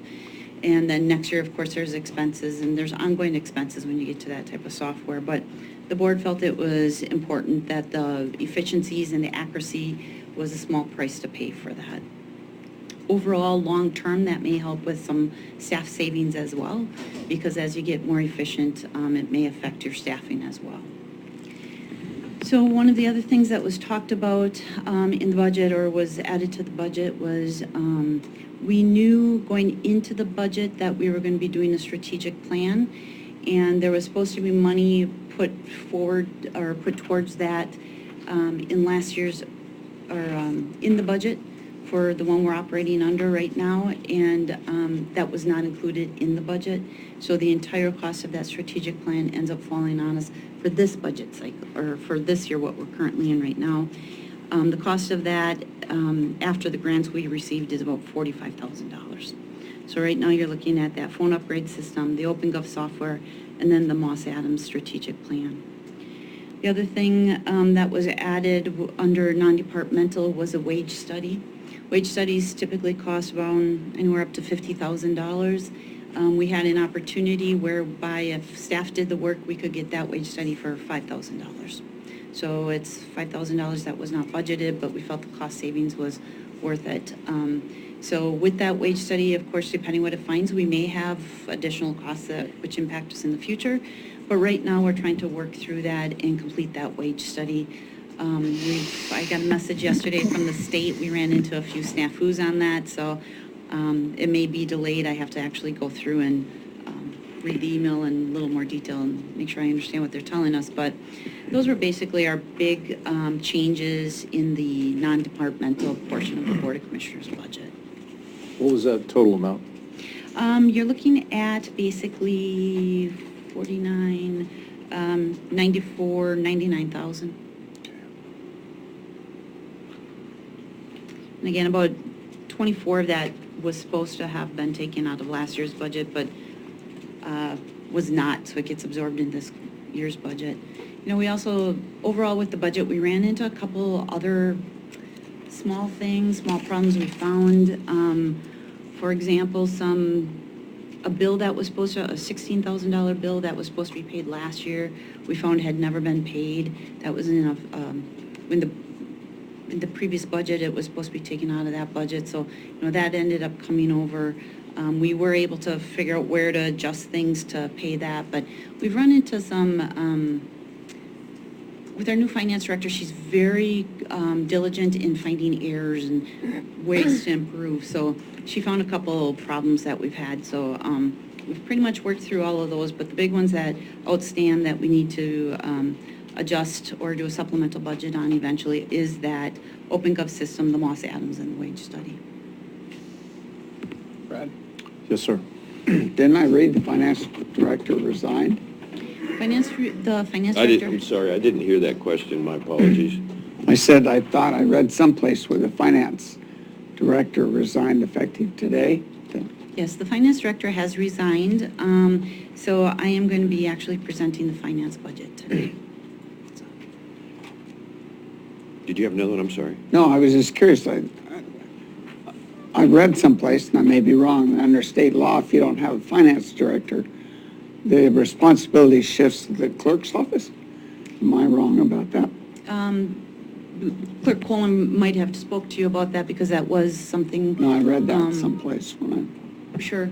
The way it works in our system is because I am her supervisor, I resume her responsibilities as the supervisor. So. Commissioner Boyce. Thank you, Chair Alcorn. You mentioned the 16,000. Can you Is it okay to ask for detail on that? Because I'm not aware of that. 16,000? You just said a 16,000 bill that wasn't paid. Oh, yeah, I believe that was the AOC bill. Yeah. And is there any other like that, similar to that, that we should be aware of or that you recently discovered? Or No, there were small things or errors or concerns, and they've all been addressed, so. is that AOCC or AOC? AOC, Okay. Association of Oregon Counties.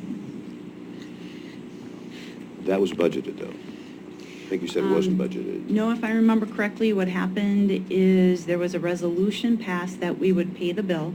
Apparently, we were challenged, this is before I got here, so I'm going Yeah, off I of what I'm understand. told. I'm told that we challenged a charge or a membership, and finally the board agreed to pay it, and the previous board, or maybe it was even January of last year, I'm not sure, passed a resolution saying that we would pay the money. However, it was never then put into the budget. It was never taken out. So because it was not taken out last year, those monies were spent on something else. Well, we still have the bill out there, so we had to figure out a way to pay it. Thank you. If Just something one else more comes up, comment. I'd sure like to, I know you'll notify us, so. Before the question, if I may, Mr. Chair, we have Brookings Mayor Jake Pieper is in the audience. Just wanted to recognize him, appreciate very much him being here to our Budget Committee meeting today. My apologies. No, I was going to say that particular issue, I talked about state law. That's not,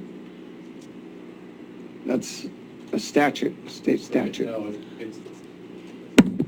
It basically says the county needs a fiscal officer is what they call it. So they don't call it a finance director, it's called a fiscal officer.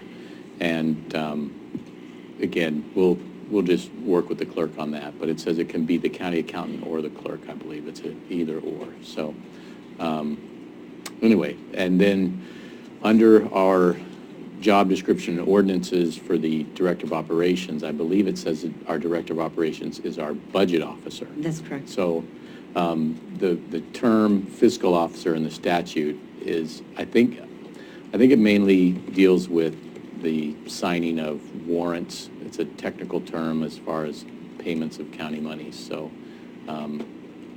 I've talked to the clerk about it, and yeah, she, I think, doesn't feel like she has the budget to assume those roles. So, but yeah, it would fall on her by law. So I think if there's going to be, maybe she would, has she talked yet today, the clerk?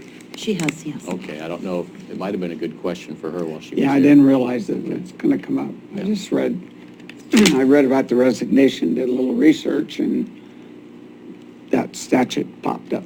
Yep, and again, it's an odd Yes. phrase, fiscal officer versus county accountant. That's something that treasurer. should be brought to our attention. Yep. That we should be knowledgeable of. Well, I think it would, and if the clerk has to hire someone to do that or take on additional responsibilities or something, that would probably affect her budget, so. Yeah, I'm not advocating that. Yeah, I just want okay. everybody to be aware. Yeah. Okay, so another part of the Board of Commissioners budget is the Public Health and Human Services. Currently, well, the way state law is set up is that you have local public health authority to provide public health services, and the county has to have a local public health administrator. So what happens in your smaller counties is usually county government pays a portion of a local public health administrator's salary. We currently were paying 25% of the administrator's salary. So that meant the public health administrator has to be a county employee. So that meant that we were paying 25% of a gentleman's salary, and that was considered the county contribution or the county employee. And then he was employed 75% by Curry Community Health.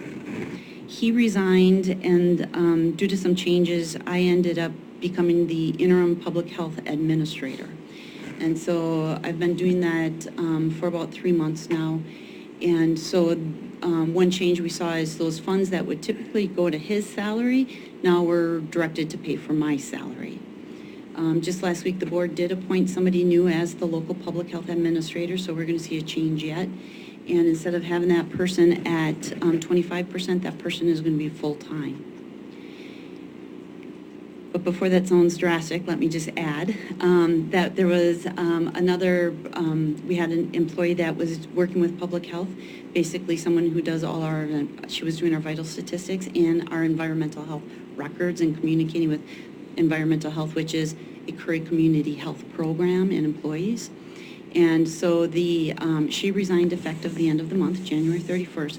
So the proceeds or the monies that were for that salary go, plus the local public health 25% contribution will pay for the public health administrator's salary. That helps us also have better oversight on some of the programs. For example, there are some things right now in the public health realm that we weren't doing that will now allow us to address those and take those in-house.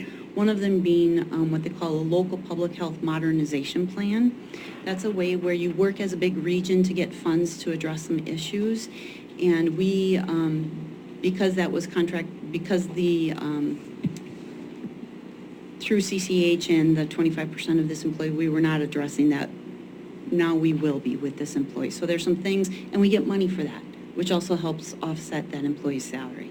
So overall, we had to take that position, or we took that position in-house, and some funds associated with that, but we'll also be able to do more, and it'll help us prepare and have better oversight as we progress with our contract with CCH on public health services.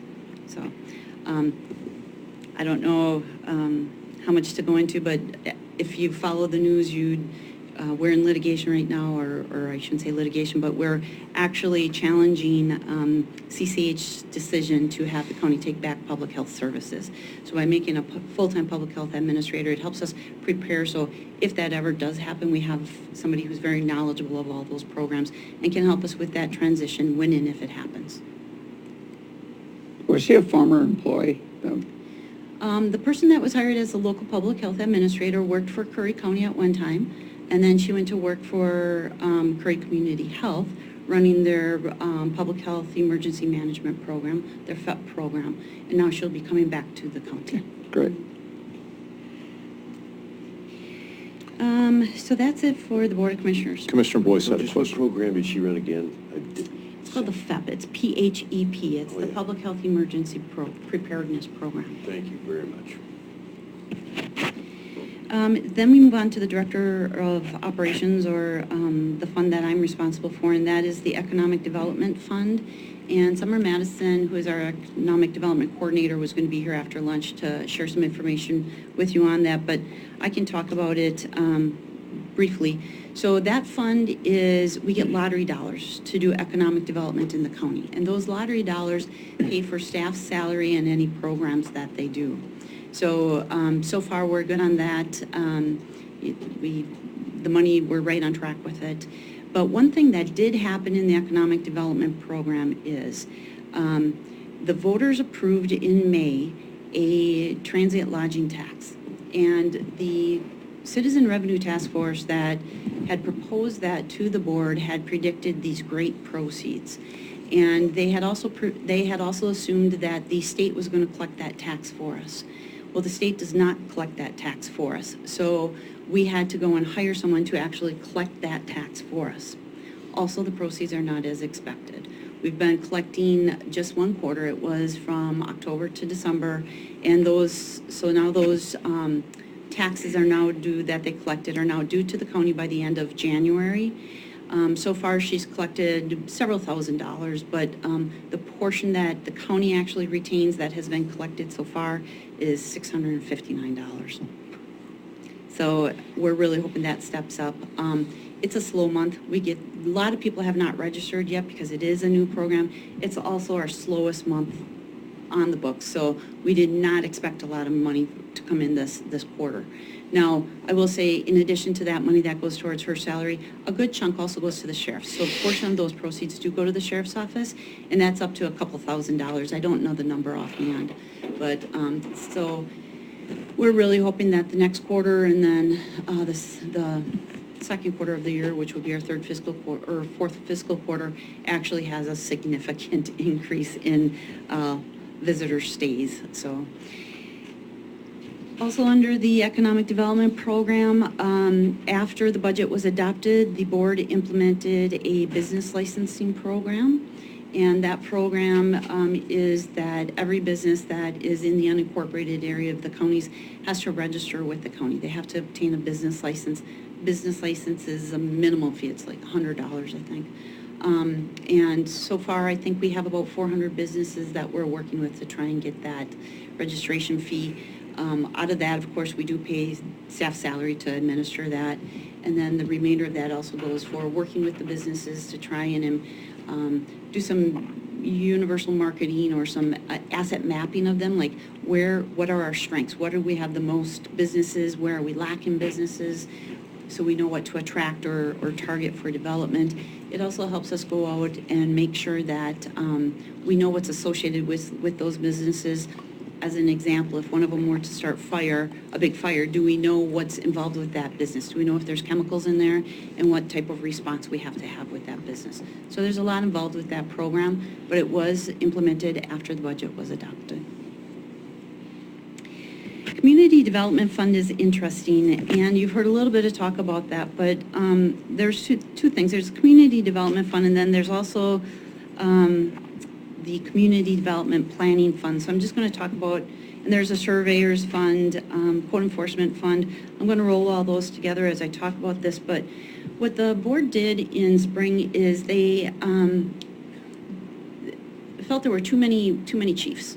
So is there a way to improve functions where you don't have quite as much oversight and you have more people working and doing the programming? And then also, was there a way to improve customer service?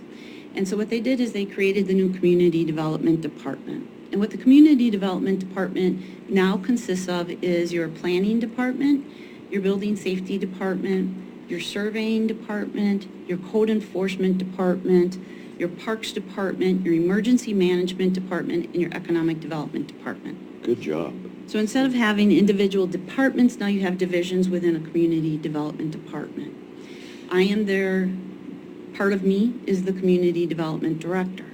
So when you hear people say, oh, that I now have to pay into the Community Development Director's salary, just so you know, that was all done before this year's budget. However, when that budget was prepared, there were errors in that budget, and it did not give the allocations where it would show that what percentage is going to me. Likewise, there's administrative staff that they're all sharing now, and that wasn't allocated correctly with the last budget either. So those are things that now that we're doing the mid-year budgets, people are saying, oh my God, they didn't take out that. I'm going to have to do a supplemental. I'm going to have to add that expense in. So we will see some changes and some transfers with that. But that's nothing new with this budget. It was just some mistakes or omissions, I guess, when the budget was adopted in June. So with those programs, so what we have is we have the planning program.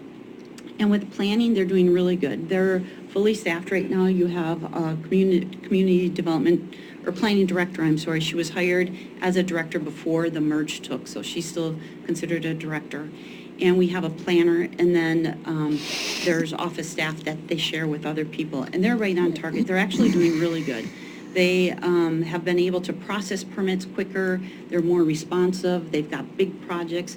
I really think overall that the public has gained or restored faith in that department. So their revenues are actually doing really good. They're right on target with everything. There's no concerns with that department. When you look at the Building Safety Department, their revenues are up quite a bit. They actually, again, I don't have everything in front of me because I was going to talk about this after lunch, but let me just see if I have it. But their revenues, for example, they looked at homes are almost double what they were a year ago in the last year when they were doing stuff. So they're actually seeing a lot of activity. I think that has a lot to do with the public regaining faith in the department. We've changed some things in that department to make it more efficient, and we can respond quicker. I think it has a lot to do with the changes in planning. And then with code enforcement, you have a code enforcement guy going out there and he's finding these violations and he's telling them, you got to get in there and get your permit. And as you know, that also then trickles down and affects our assessments as well. But with building safety, real quick, they have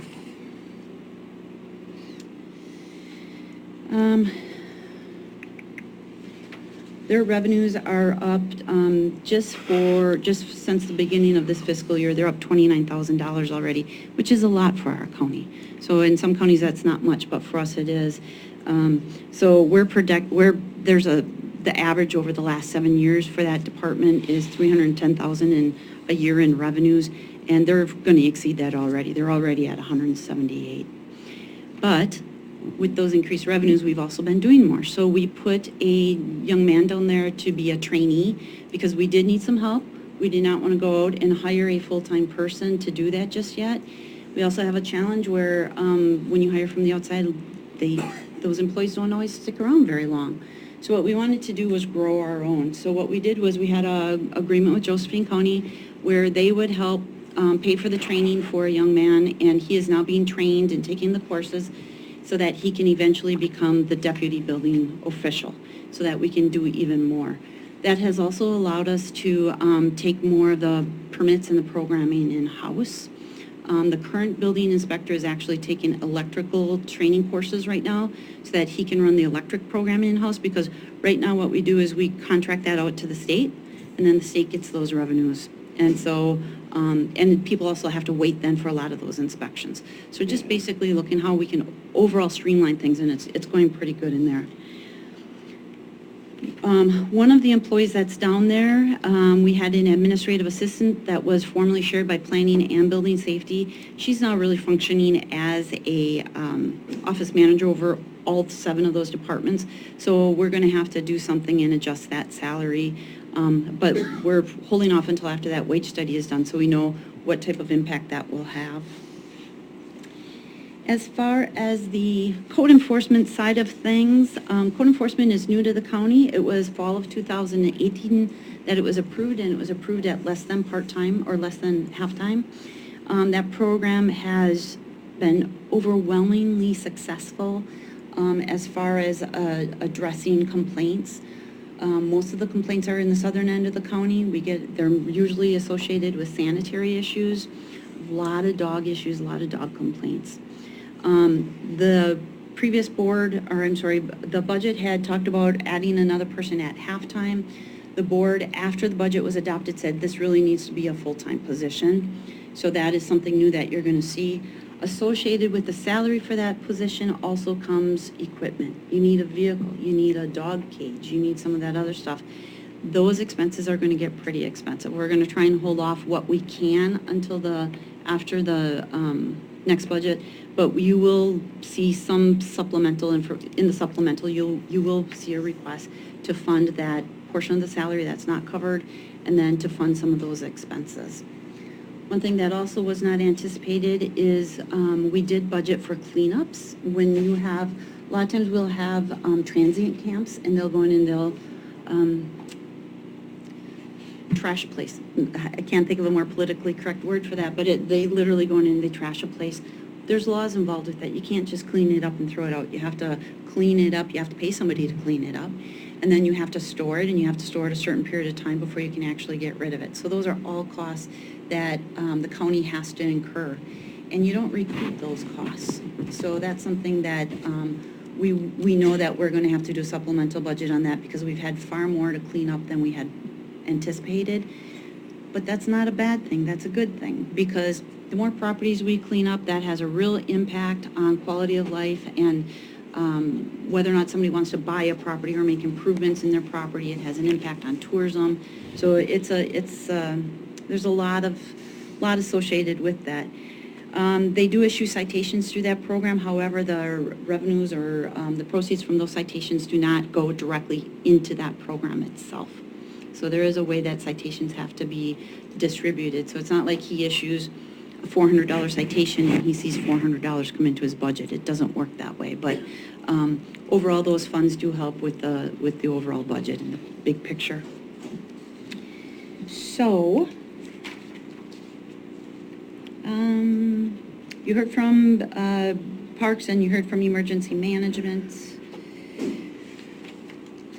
The other one I'll talk about, not part of the Community Development Department, but is Information Technology.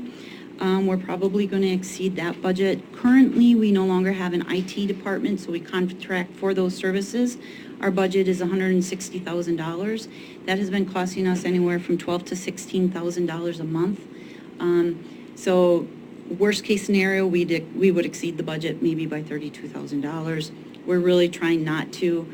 The people that provide that service to us have been really good about helping us learn where we can cut costs. We've been working with departments, try not to call the IT company for every little thing. Try and fix it in-house. Or try and find someone in your department that is trained and maybe can address some of these issues. So the departments have been doing really good, and we've seen improvement on that. So I'm hoping that we just stay on track with that budget by the time we're at the end of the year. County surveyor was put into the Community Development Department this past spring. And previously what we had is years ago, we had an elected position. It was a county surveyor. And then about 5 years or so ago, they made that an appointed position. Well, the appointed surveyor resigned. So what we did was we ended up contracting out for those services, and those are expected to actually save us money in the long run.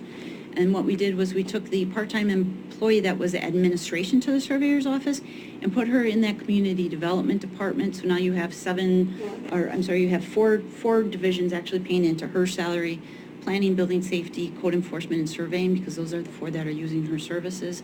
But in the long run, that helps, just makes us more efficient, where you don't have one person just doing one program. You're actually taking the money and you're having more work done. And it becomes more efficient, and we're getting better customer service out of that as well. So the next one I can move on to would be the finance department. And I was going to just explain that our finance director did resign. Her last day was today. So we are discussing, we have to discuss yet, what we're going to do moving forward. We have been discussing some options already. One is not replacing the position and possibly looking at contracting for some of the services that would normally be done by a finance director. And those will be supplemental budgets. So, for example, we're looking at contracting with someone to do help us through the budget, which would be at an expense. We are considering possibly how we move forward. Again, I can't talk about next year, but just with this year, we know that we're going to have to do some contracted services to get us through to the end of the year. Due to the number of finance directors we've had in that department, it is my recommendation as staff not to replace, not to put another finance director in there.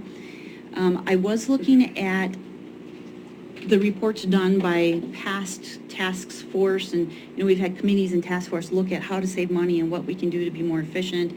And one of the recommendations they've had is have an administrative services department. Instead of having, a finance department of 3 people, maybe they just become part of some larger administrative services department, which would be, in our county, be absorbed into like the Board of Commissioners office. So we've got a lot to talk about that. We're just beginning to have those conversations, but we will be seeing some changes on that, and that will affect the budget. Julie, I'm going to interrupt you here because we're past the noon hour. Maybe we can pick up where we leave off. I just have one thing to add. Sure. And then we'll be done, okay? And that is in the finance department, we have a woman there that is extremely overworked. She has been. She's not able to get things out on time because of the amount of work she's doing. Again, we do a lot by hand yet in our county. So the board did approve getting her some help in there, and that person actually started this week. So that'll be a minor adjustment we're going to have as well. Don't you just have a little bit more of you left? We could. I don't know. I think I got about 4 hats on, but I'm good with that. I can handle it. But now I'm done. That's all I have. So. Okay. Any questions? Comments? I was hoping we could get Mr. Clay in, but I got an extra sandwich in the fridge for you. If you stay. Okay. So we usually take an hour.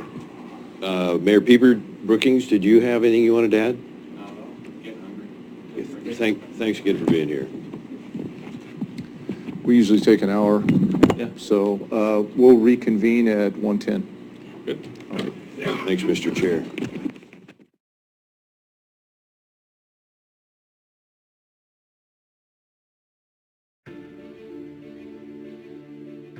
If yours is the next big idea, and you need the right place to fine-tune it, build it, launch it, if you're only your best when you can play more than you work, if inspiration comes from the outside, you belong in Curry County.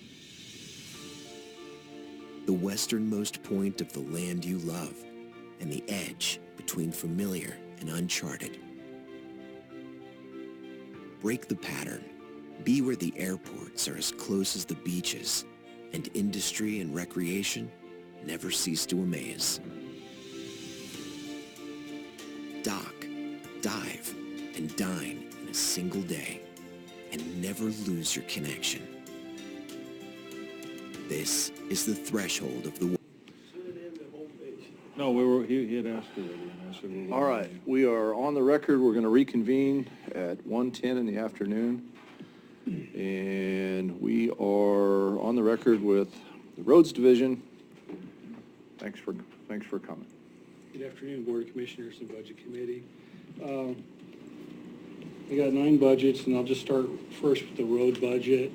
And the road budget is currently running 14% under this part of the fiscal year. At 50% budget, we're at 36%. We have 22 full-time employees. We have 2 openings that I haven't filled yet and may not fill. We have 5 part-time employees.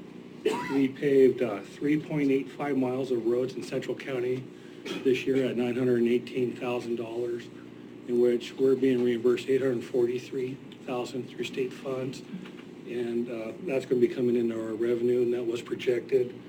We chip sealed 18 miles of roads with our in-house team at $790,000. That came out real well. We striped approximately 170 miles of roads for $198,000.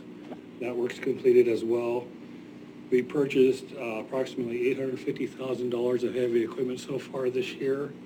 We're waiting for delivery of 2 of those items, which is an oil distributor and a truck and transfer.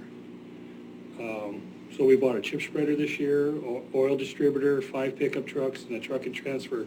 We still need to purchase a shop truck with a crane box and a crane, an 8,000-gallon oil tank for the yard for storage of road oils, and night lights and equipment for working at nighttime.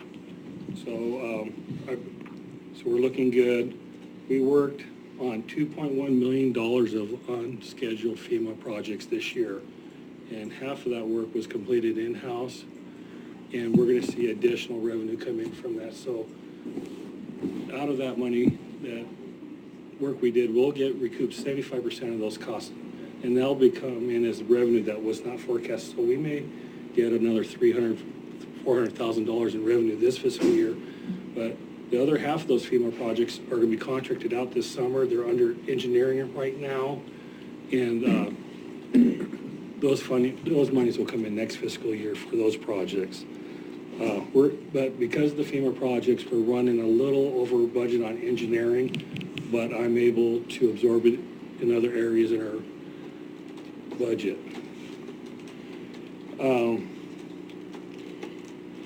Currently, we're expecting revenues to be approximately $1.5 million higher this year than we had projected.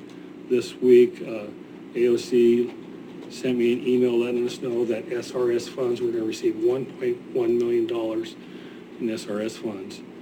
And along with those FEMA funds that are coming in, plus we sold $80,000 worth of equipment this year that we weren't expecting to get so much money in. I expect to be selling about another $20,000 of equipment in the next month. Excuse me.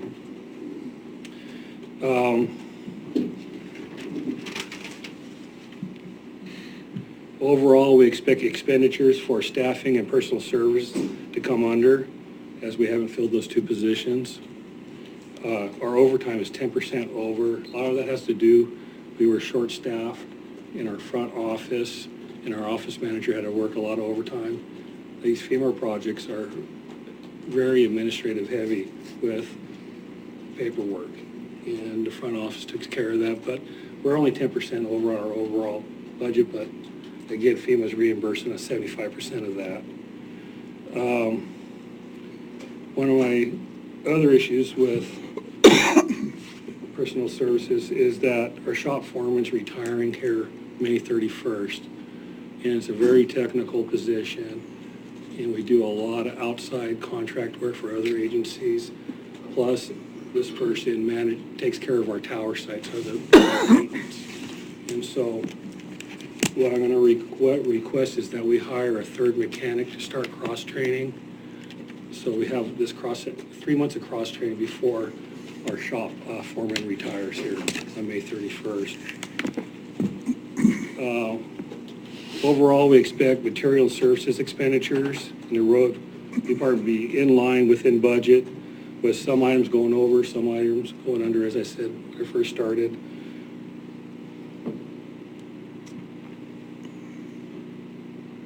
Overall, our CIP project for capital improvements will be about $250,000 under budget.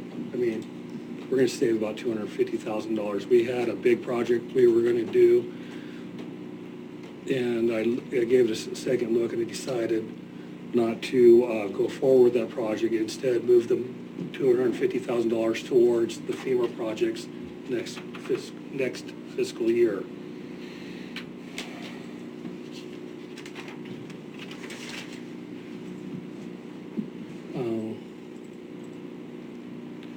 So the only really difference between this year's budget and last year's is we're receiving an extra, $1.5 million in revenue, which is huge. So there'll be $1.5 million less we'll need from the road fund this year.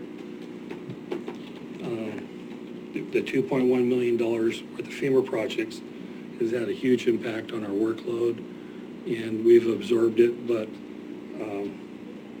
one of the impacts were we weren't able to complete our spring mowing last year, and we're kind of running back in our mowing programs, but things are going well. We're catching up. We're adhering to the overall road budget. We're not expecting any need of supplemental budgets. We have an operating contingency of $250,000, and we have a reserve fund for future projects, so we're looking good. Good. A question regarding personnel. You said there's 2 positions that you haven't filled. Are they positions that you are not necessary to fill, or just not qualified people? It's, these are new positions that I asked for because it was difficult to get temporary laborers in for our chip seal programs, flaggers. And right now, we're kind of out of the construction season, and we're trying to do some training and see what we can do to maybe not fill those positions. Okay. And we're going to make a decision on that probably around April. And if we decide to fill those positions for June, when we start our chip seal programs. Just one question about your chip sealer and the new equipment. Have you been able to save money because of this new equipment? As well as manpower? Not as of yet. We have just purchased this equipment, and it has not been. This next summer will be starting in June. That's when you'll notice. That's okay. when we'll notice that.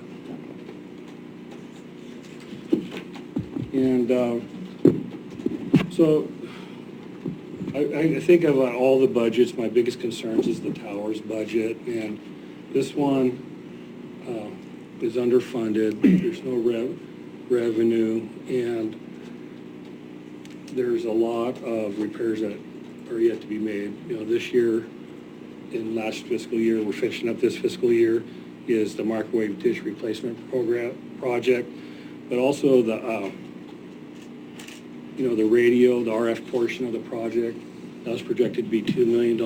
That still needs to be completed, and there's still funds for that. They have the courthouse console system. and these are old prices, these are 2017 prices, so they're probably a little higher, was $650,000 for the courthouse console system. And there's still possibly the need of 2 additional towers due to broadbanding. So, I mean, I'm really concerned about this because it's the backbone of the emergency system. And I've reached out to Dave Wireless, and I would like to try to do a board workshop and look at having Dave Wireless help manage all the contracts for the towers, so we could start getting revenue from all the end users that are appropriate for running their space in the towers. And it's something that's been talked about for years and years and years.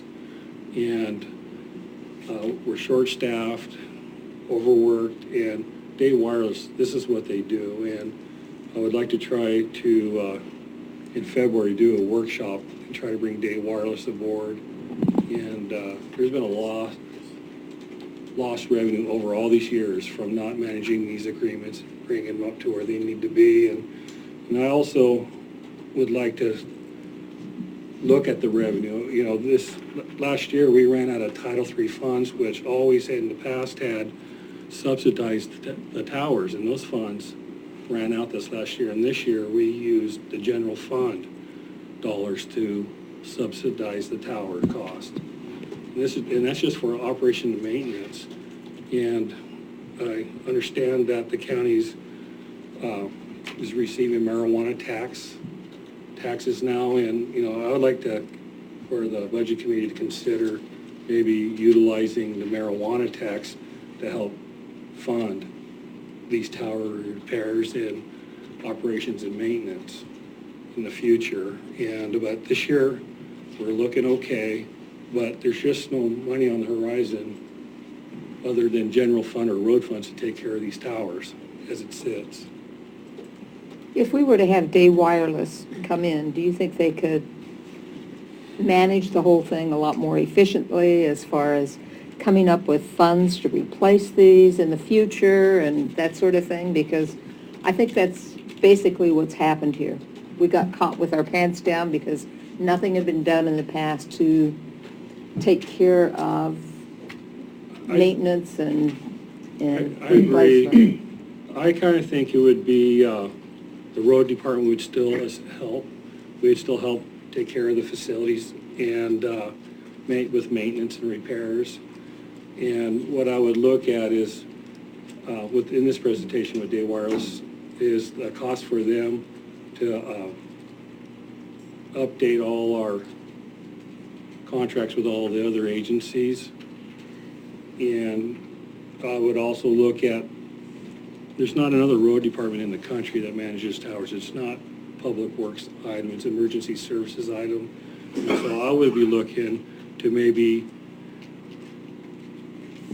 going to emergency services on Jeremy Dumeyer. That's where Office of Emergency Management, OEM grants are available for maintenance and repairs of towers. And it runs into the emergency services wheelhouse. And I think between emergency services, Dave Wireless, and the road department working together, we could properly manage these towers. I think Commissioner Goldstill. Are there grants out there available? Because we're going to broadband. We've got all these entities, like our small fire departments, et cetera, using these towers. Plus, we've got companies using them. It just seems to me, why should the county be responsible for all that? I mean, we're talking millions of dollars. Right. Well, when there was Title III funds, the county could absorb all that, but those are gone. And so we can't absorb that anymore. And yeah, I went to some training OEM with Emergency Services, Jeremy Dumeyer this year. Mm-hmm. And there's small grants available for projects under $100,000 because there's only a few $1 million and you want to spread the money throughout all the counties in the state. So they won't fund like a microwave dish project where you're asking for $800,000. But if you're asking for money for replacing the generators, replacing the AC units, repairing some part of that facility, and I believe emergency services is working on some of these grants, and they're actually working on, I believe, is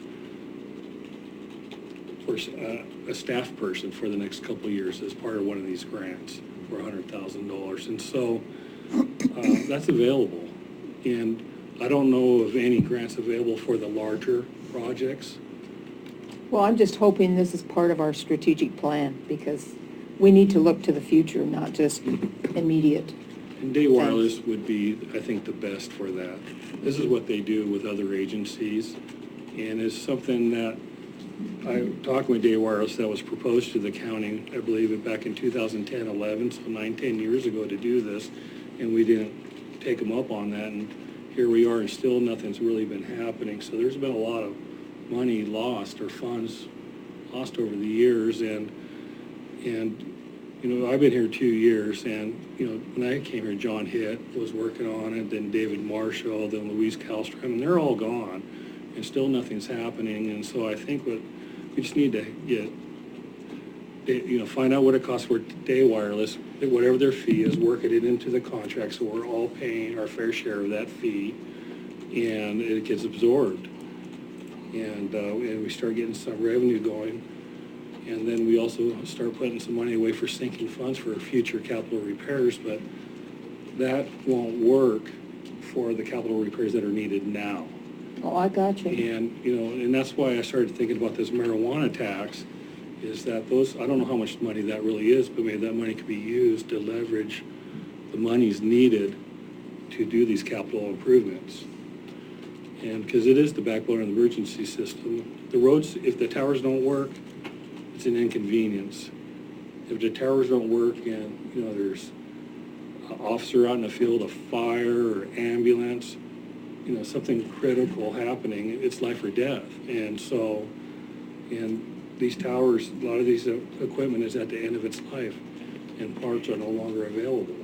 So, I mean, we've been talking about it the 2 years I've been here, and I think it's been talked before, 8 years before that. And so I'm hoping that we could have a discussion and a workshop here in the next And maybe month. something will be done rather than just talk? Yes. I'm sorry. If I Commissioner may. Boyce, you had a Thank you very much, question. Mr. Chair. I'm going to read something real quick here, and then I'm going to ask, with all due respect, that all the questions go through you as board chair, and I'd like to hear your report finished, and then I've got several questions here, but I'd rather not interrupt you. But if I can read this real quick, on the 30th of this month, Stan Foster and myself, Stan Foster Park Resources will be going to the Ford Family Foundation, and then to see Deanna Quimby of the USDA Disaster Relief. This has just been confirmed. I'm trying to get Emergency Management Coordinator Dumeier to go with us. So like I say, this has just been confirmed. I'm hoping to bring the board back a report on this whole thing. And let me read this real quick. Hoping to add to the Curry Strategic Plan, developing Curry-based strategies, working toward applications of full funding for these various priorities. Anticipate and following work sessions that you just recommended, which I think is very wise. Identify other grant resources which are available. I was just talking to Mr. Thode about this in the office a little bit while I was late, but for each project, encourage the local Curry County partners to seek these additional funds out of this process using the leverage of the disaster funds. And I could go into a lot more detail, but like I say, I hope to bring the report back. Part of the strategy to forward would be to increase Curry County access to federal, state, and private funds. So we're going to be asking for $30,000, and I think this is the direction that I hear you kind of indirectly recommending, and so something is being done. And like I say, I have more questions when you completed your report. Thank you. My thought is, if we can do a workshop as soon as possible, and if we choose to hire Day Wireless, that we could get these new contracts out as soon as possible, so people can put them in this next fiscal year's budgets.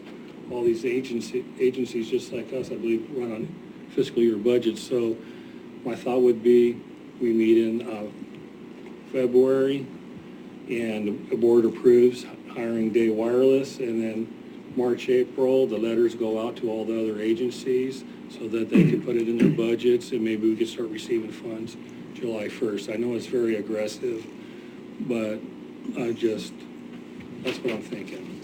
Julie, I think you had a question. A couple things. In response to Committee Member Gold's question, one thing we found through the strategic planning process is the only department we have that is doing true capital improvement planning right now is the road department. Now, some departments may have a wish list or they may have a project list that they put down on a piece of paper, but as far as doing a true capital improvement plan, that's new to our county. Hate to go back to OpenGov, but that's another thing that OpenGov offered us that was attractive, right? Is to have people actually learn, you have to start thinking ahead. We can't always be acting in this reactive mode. That's what we found with these towers. If we had been a little proactive, we could have applied for some funding and tried to address those, but it was an emergency, right? So what do we get the money from? We get it from the road fund. So, which is gonna eventually catch up with us, I think, but allowing to start doing capital improvement planning is something that we absolutely have to start doing. And Rich, after I got your message about the workshop, JJ and I have been communicating on trying to get that scheduled as soon as possible, because we do realize that if the board does agree to do something, put the road fund somewhere else or do something different with it, we need to start going on that to make sure we get it in the upcoming budget as well. Just a comment on the marijuana revenues. At first, the marijuana revenues is not that much money. It used to be in the general fund. This board actually put them in the sheriff's office and said, it should be used for fighting crime. So right now, those funds this past year were moved to the sheriff's office. Richard. Yeah, I'd like to see a workshop as quick as we could, because there's also last year, excuse me, Lynn Finley from Malheur County introduced a 911 tax on cell phones, I believe, that's used to upgrade our communication systems and law enforcement. So I think we need to look at that and see if that's going to apply to the towers. So I think the sooner we get a workshop going and identify revenues or possible revenue and decide where we're going instead of waiting until the last minute and going, whoops, I think it's very important. I believe, Commissioner Gold, you have done some footwork already on a 911 fee, haven't you? I was looking at getting Brookings and the county together, but I can see that's not going to work because of the study that happened, so. Well, I'm definitely a proponent of being proactive rather than reactive, especially with law enforcement. And now that I'm interacting more closely with the sheriff's office, radios are a major issue when it comes to our deputies' safety. There's a lot of dead spots. There's a lot of spots where critical information can't be exchanged between dispatch and deputies. And in the event that there is a critical incident or a deputy's injured, that is a major issue and could certainly contribute to an officer's safety. Sir.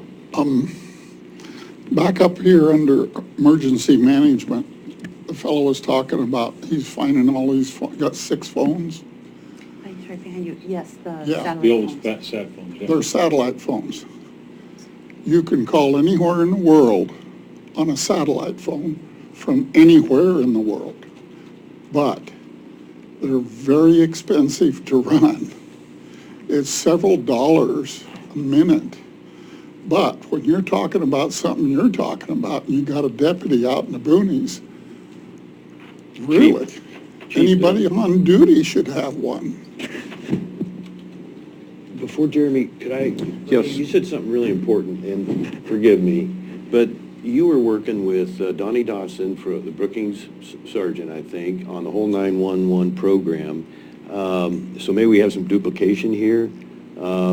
But I think, this is just my opinion, I think we kind of need an intermediary between the county and the city of Brookings to see if we can, and I don't want to volunteer you, but I think you'd be excellent for that, to go and see what the issues are and see if there isn't some foundational direction we could go, and you might be just the person to kind of help pull that together. But correct me if I'm wrong, you've already worked on that. Well, I've done some things on it, but it might be actually good for you, myself, and maybe the sheriff to go to Brookings and all sit and talk with them and find out what the issue is. That's what I'm No, I recommending. I Thank know you for Lu- letting me interrupt with that. So- I know Lieutenant Dodson. I've met with him on some other issues, and I'd be more than glad to help with that, Chris.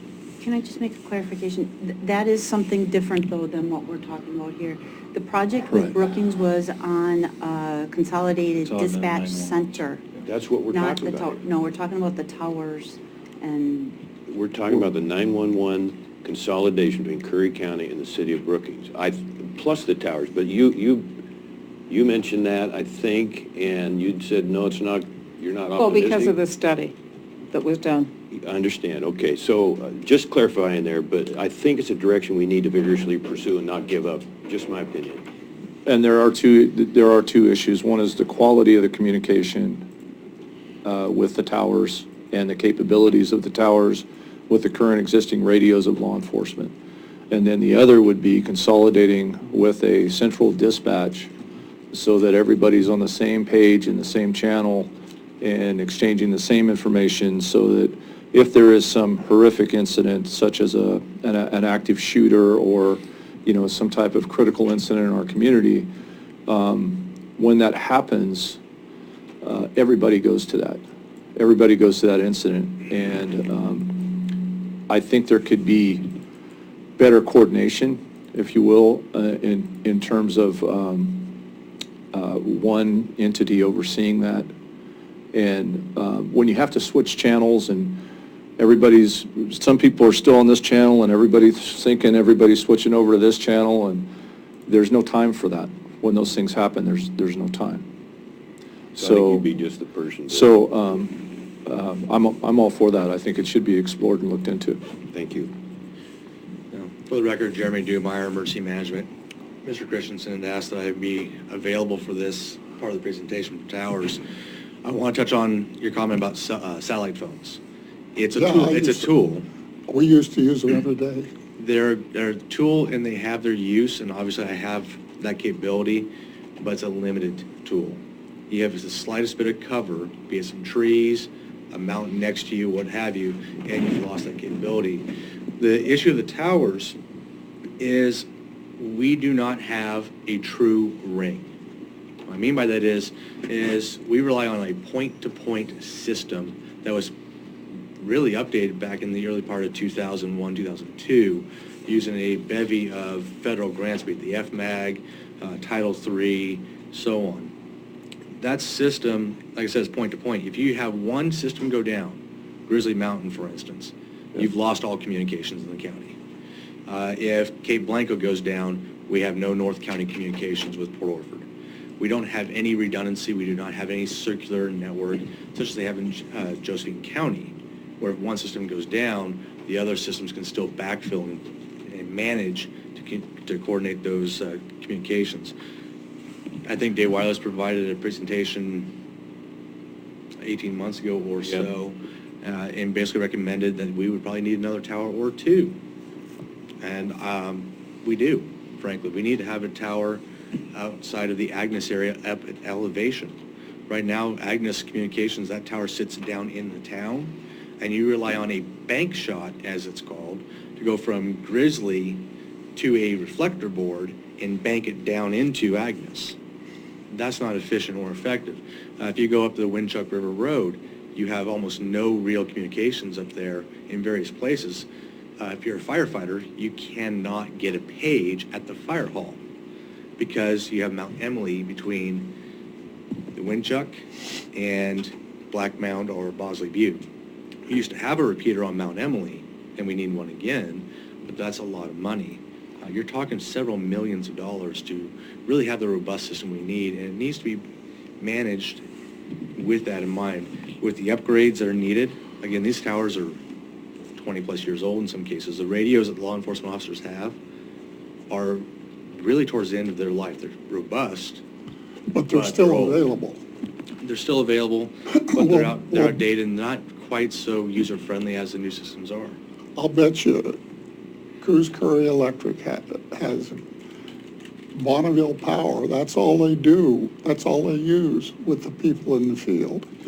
If you can see the sky, you get in a thicket out here where you can't see 10, 20 feet.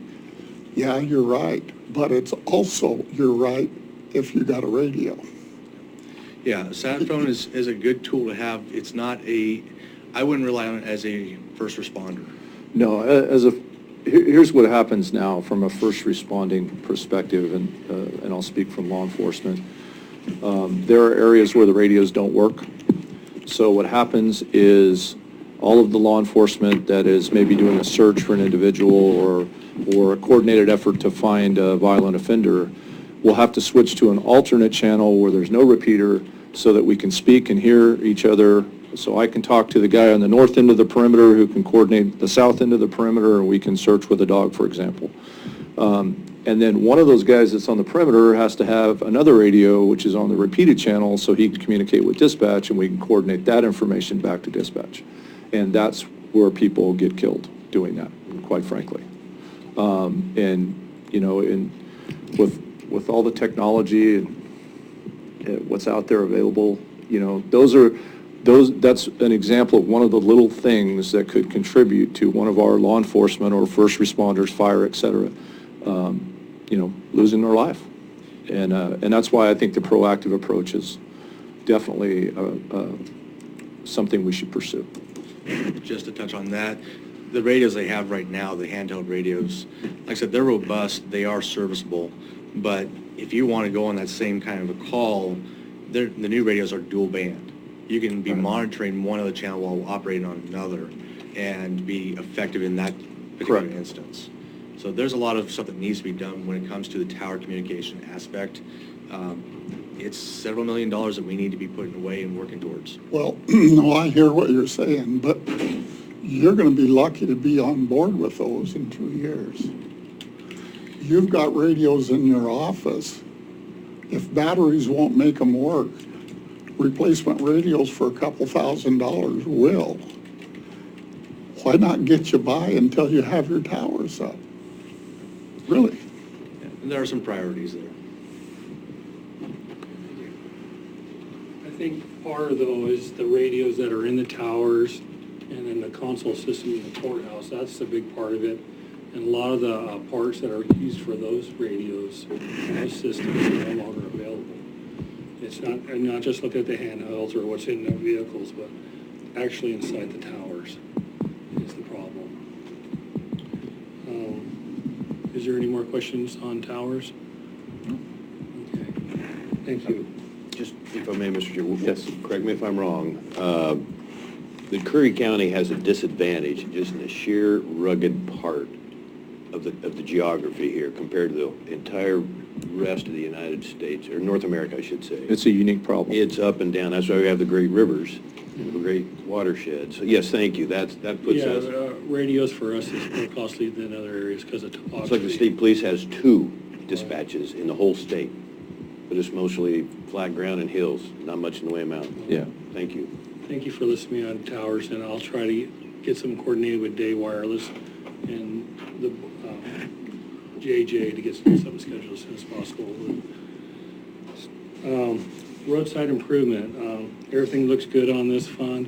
This fund is just $25,000 that a contractor put in for future road improvements, and it's not, and we have it scheduled for fiscal year 2023-24. And so this $25,000 will disappear then, and we'll never see it again. General service, internal service fund,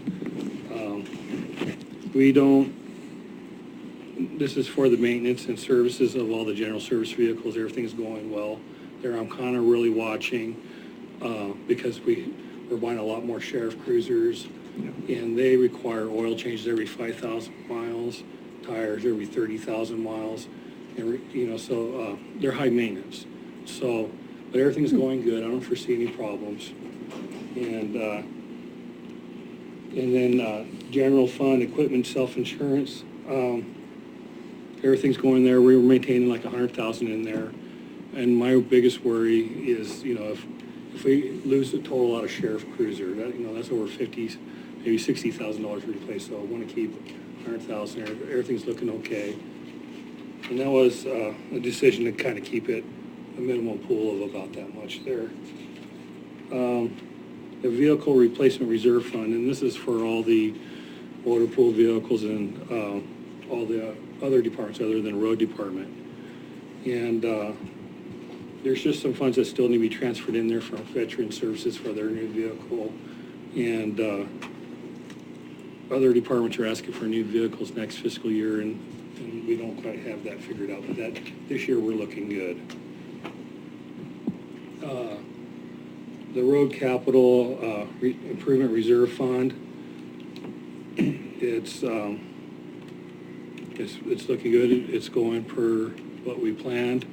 Like I said, as far as like the road department, we plan to take 3.5 million out of it this year, and those funds have been transferred, but we won't have to use them because we have another $1.5 million of revenue coming in. And so what we'll do is we'll leave those funds as rollover funds in the next fiscal year, so we won't have to draw so much from the reserve fund next year.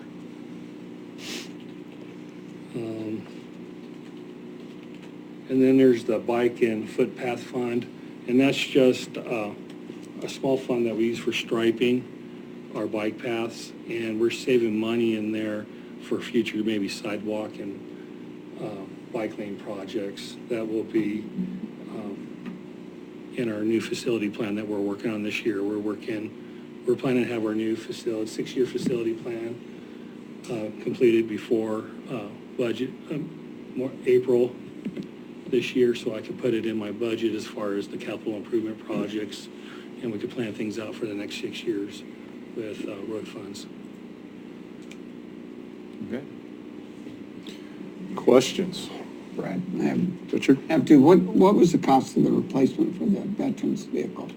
$24,000. $24,000. And the bike and the footpath funds, that was for just maintenance type thing? Bike and footpath funds is on the shared motor vehicle fuel tax and registration fees. We get a percent, and that goes into that's a big part of our big revenue for the road department. And it was $1.9 million. And so this year, $1.9,500,000 or $50,000. And 1% of that has to go into bike and footpath. So that's how that gets funded, through shared motor vehicle tax. Is this something your employees do, basically? No, we contract out the striping every year. That was part of that $198,000 we contracted out. Mr. Boyce. Thank you, Chair Alcorn. 2 quick questions. The 8,000 gallon tank, you store that in your yard? Yes. I somehow missed that. Well, it's 60 years old, and we have 2 of them. They're both like 60 I was years going to old. say, is there more than one? Yeah, But they're both there's- 8,000 gallon. Yes, and they're both 60 years old, and the trailers are melting into the ground, and they're really scary, and I want to try to get them hauled away before they become an issue. And we need these tanks in order to keep road oil on hand for patching our roads and also for chip sealing our roads. The second question I have, your 10% over on overtime, so much of that has to do with what you've had to deal with, I think. And you did mention that some on the disasters we've had, especially last spring, that had to overload your circuits a little bit. Absolutely, but... So that's very understandable. I have a great team, and yes. It's amazing the work that we produced last year, and, the training and teamwork's really paying off. And the last one is on your third mechanic. That is going to be tough shoes to fill, but hope if we can help, let us know. That's a very important position. And a good direction and plan you have going there. You have the third one. Yes, yeah. Thank you. Good plan. Okay, that's all I have. Any other questions? All right, thank you very much. Thank you.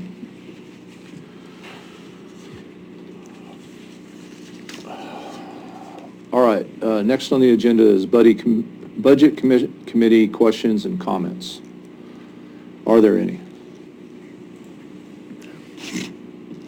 We're going to have it, if I may, Mr. Chair. Sure. We're going to have it 2 o'clock. What do you think if, I don't know how we can go back to our original agenda, and Mr. Clay has been here all day, and what's your thoughts there? Well, I think we should finish this meeting up first. Budget committee meeting. This Okay, one's I'm just almost trying to get a done. feel for time, and if we can And give him some We did direction. let Mr. Clay know that it was going to be long and that we had to break for a budget committee meeting and a workshop before we'd go back to our regular meeting. I knew that, and I'm comfortable. You're okay? All right, thank you.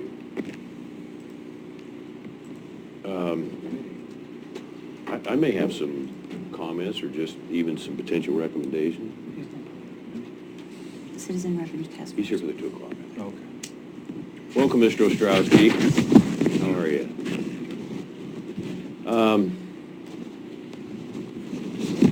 Did I lose it?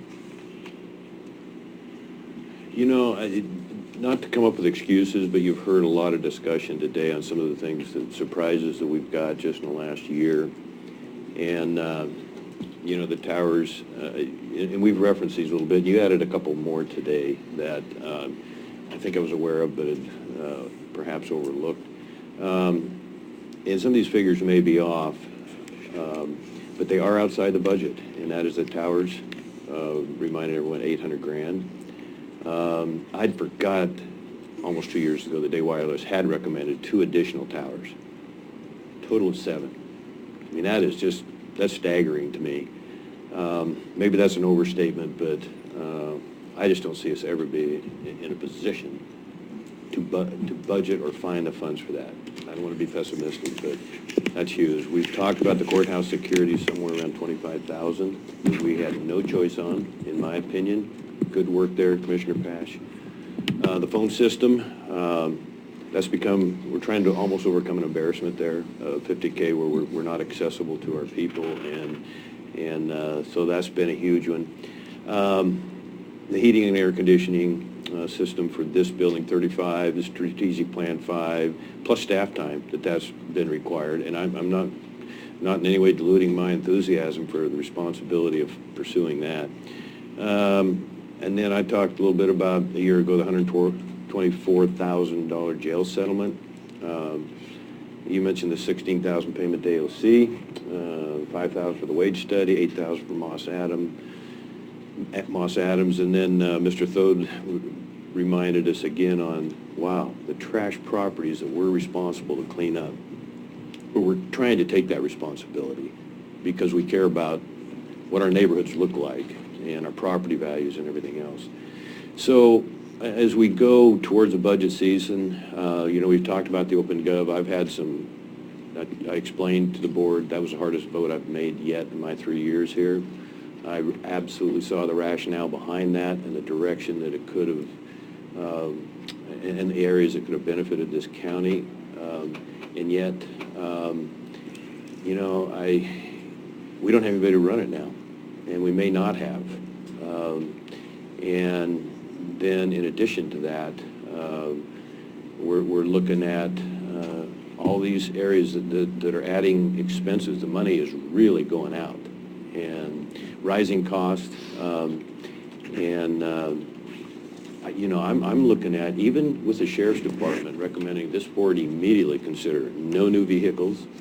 I would cut any travel outside of the state other than what we can pay for ourselves. That sounds like a drastic measure, but it may be small compared to what we are going to be faced with here. Some of the citizens have understandably said, you guys are spending a lot of money. They're right. Do we have a choice? We have inherited some real issues here, and the leadership of this board and Director Smelzer has met these challenges head on. So I don't know what the future is, but there's some, I mean, I said no travel outside of the state, staying at Holiday Inns at $185 a night. I don't know if it's the Sheriff's Department or who. We have to compete and keep our employees happy. The bottom line is, what can we afford? What can we afford?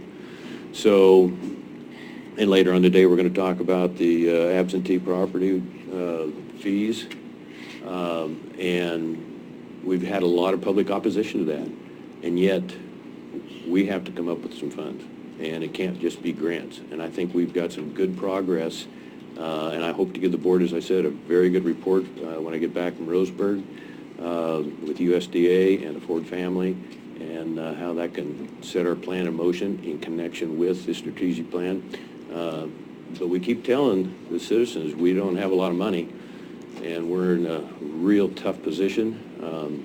But we're going to have to look and really show the public that we understand what we're up against, and we'll be the first to make the sacrifices. That's all I have, Mr. Chair. Thank you. Any other comments? Yes, I've been involved in the process last year, and I just haven't, I understand what you're saying about the perception we're spending a lot of money, but I didn't really see that last year from my standpoint. It's either pay for it now or continue to go downhill over the years. And I thought this last year, everyone, the board, was pretty progressive on ideas how to do this. But you can't have 1 year where you're going to decide that you're going to reverse everything and expect it to be done in 1 year. It's a process that takes 1, 2, or 3 years. You have to start someplace. And from what I have read in the past and what I have seen, it seems like things got tabled just to table them and not look ahead. And yes, it is a tough decision. It's easy for me to sit here and say these things because I'm not in an elected position and won't be. But I didn't see any extravagant misspending as far as traveling out of state. What I've seen for out of state travel was some very good progress with our elected officials in Washington, D.C.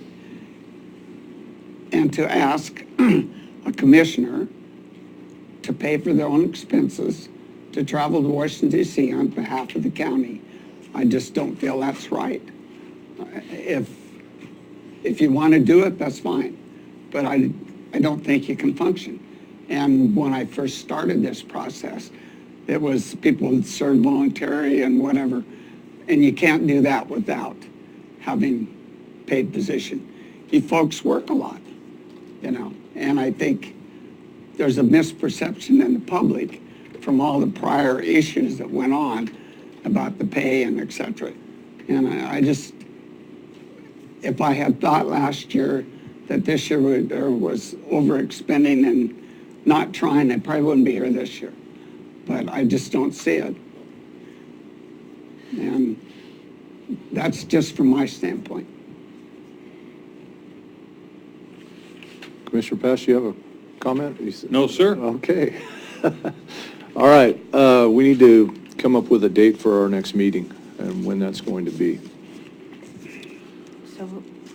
Yes. So originally, we had a calendar made up of some potential dates or what we were looking at. And at this point, with our finance director leaving, I need to go back and revisit that schedule and make sure it fits in with all of the other projects and meetings that we have going on.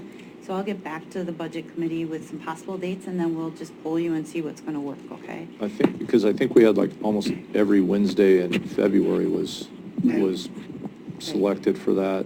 And because we had, you know, we just did our year-end financials this weekend, as a matter of fact, and have sent that off to our auditor now to see how they can help. I would like to make sure we know exactly where we're at with last year's budget before we start moving forward and working on a new budget. So let us just take a look at what's going on, take a look at that schedule. I'm sure we're going to have to make some revisions to the schedule, but I'll get back to you on that, okay? Okay, so we'll leave that open as pending until we hear from you, but we'll expect that probably to be in February. We'll at least meet in February, but Yeah. right now I can tell you it's not going to be every Wednesday or however it was set up. Understand. So Understand. we'll make some adjustments. Okay, any other comments? Any other questions or anything about today? All right, and it's 2:00 and we'll adjourn this meeting. Thank you very much. Thanks, guys.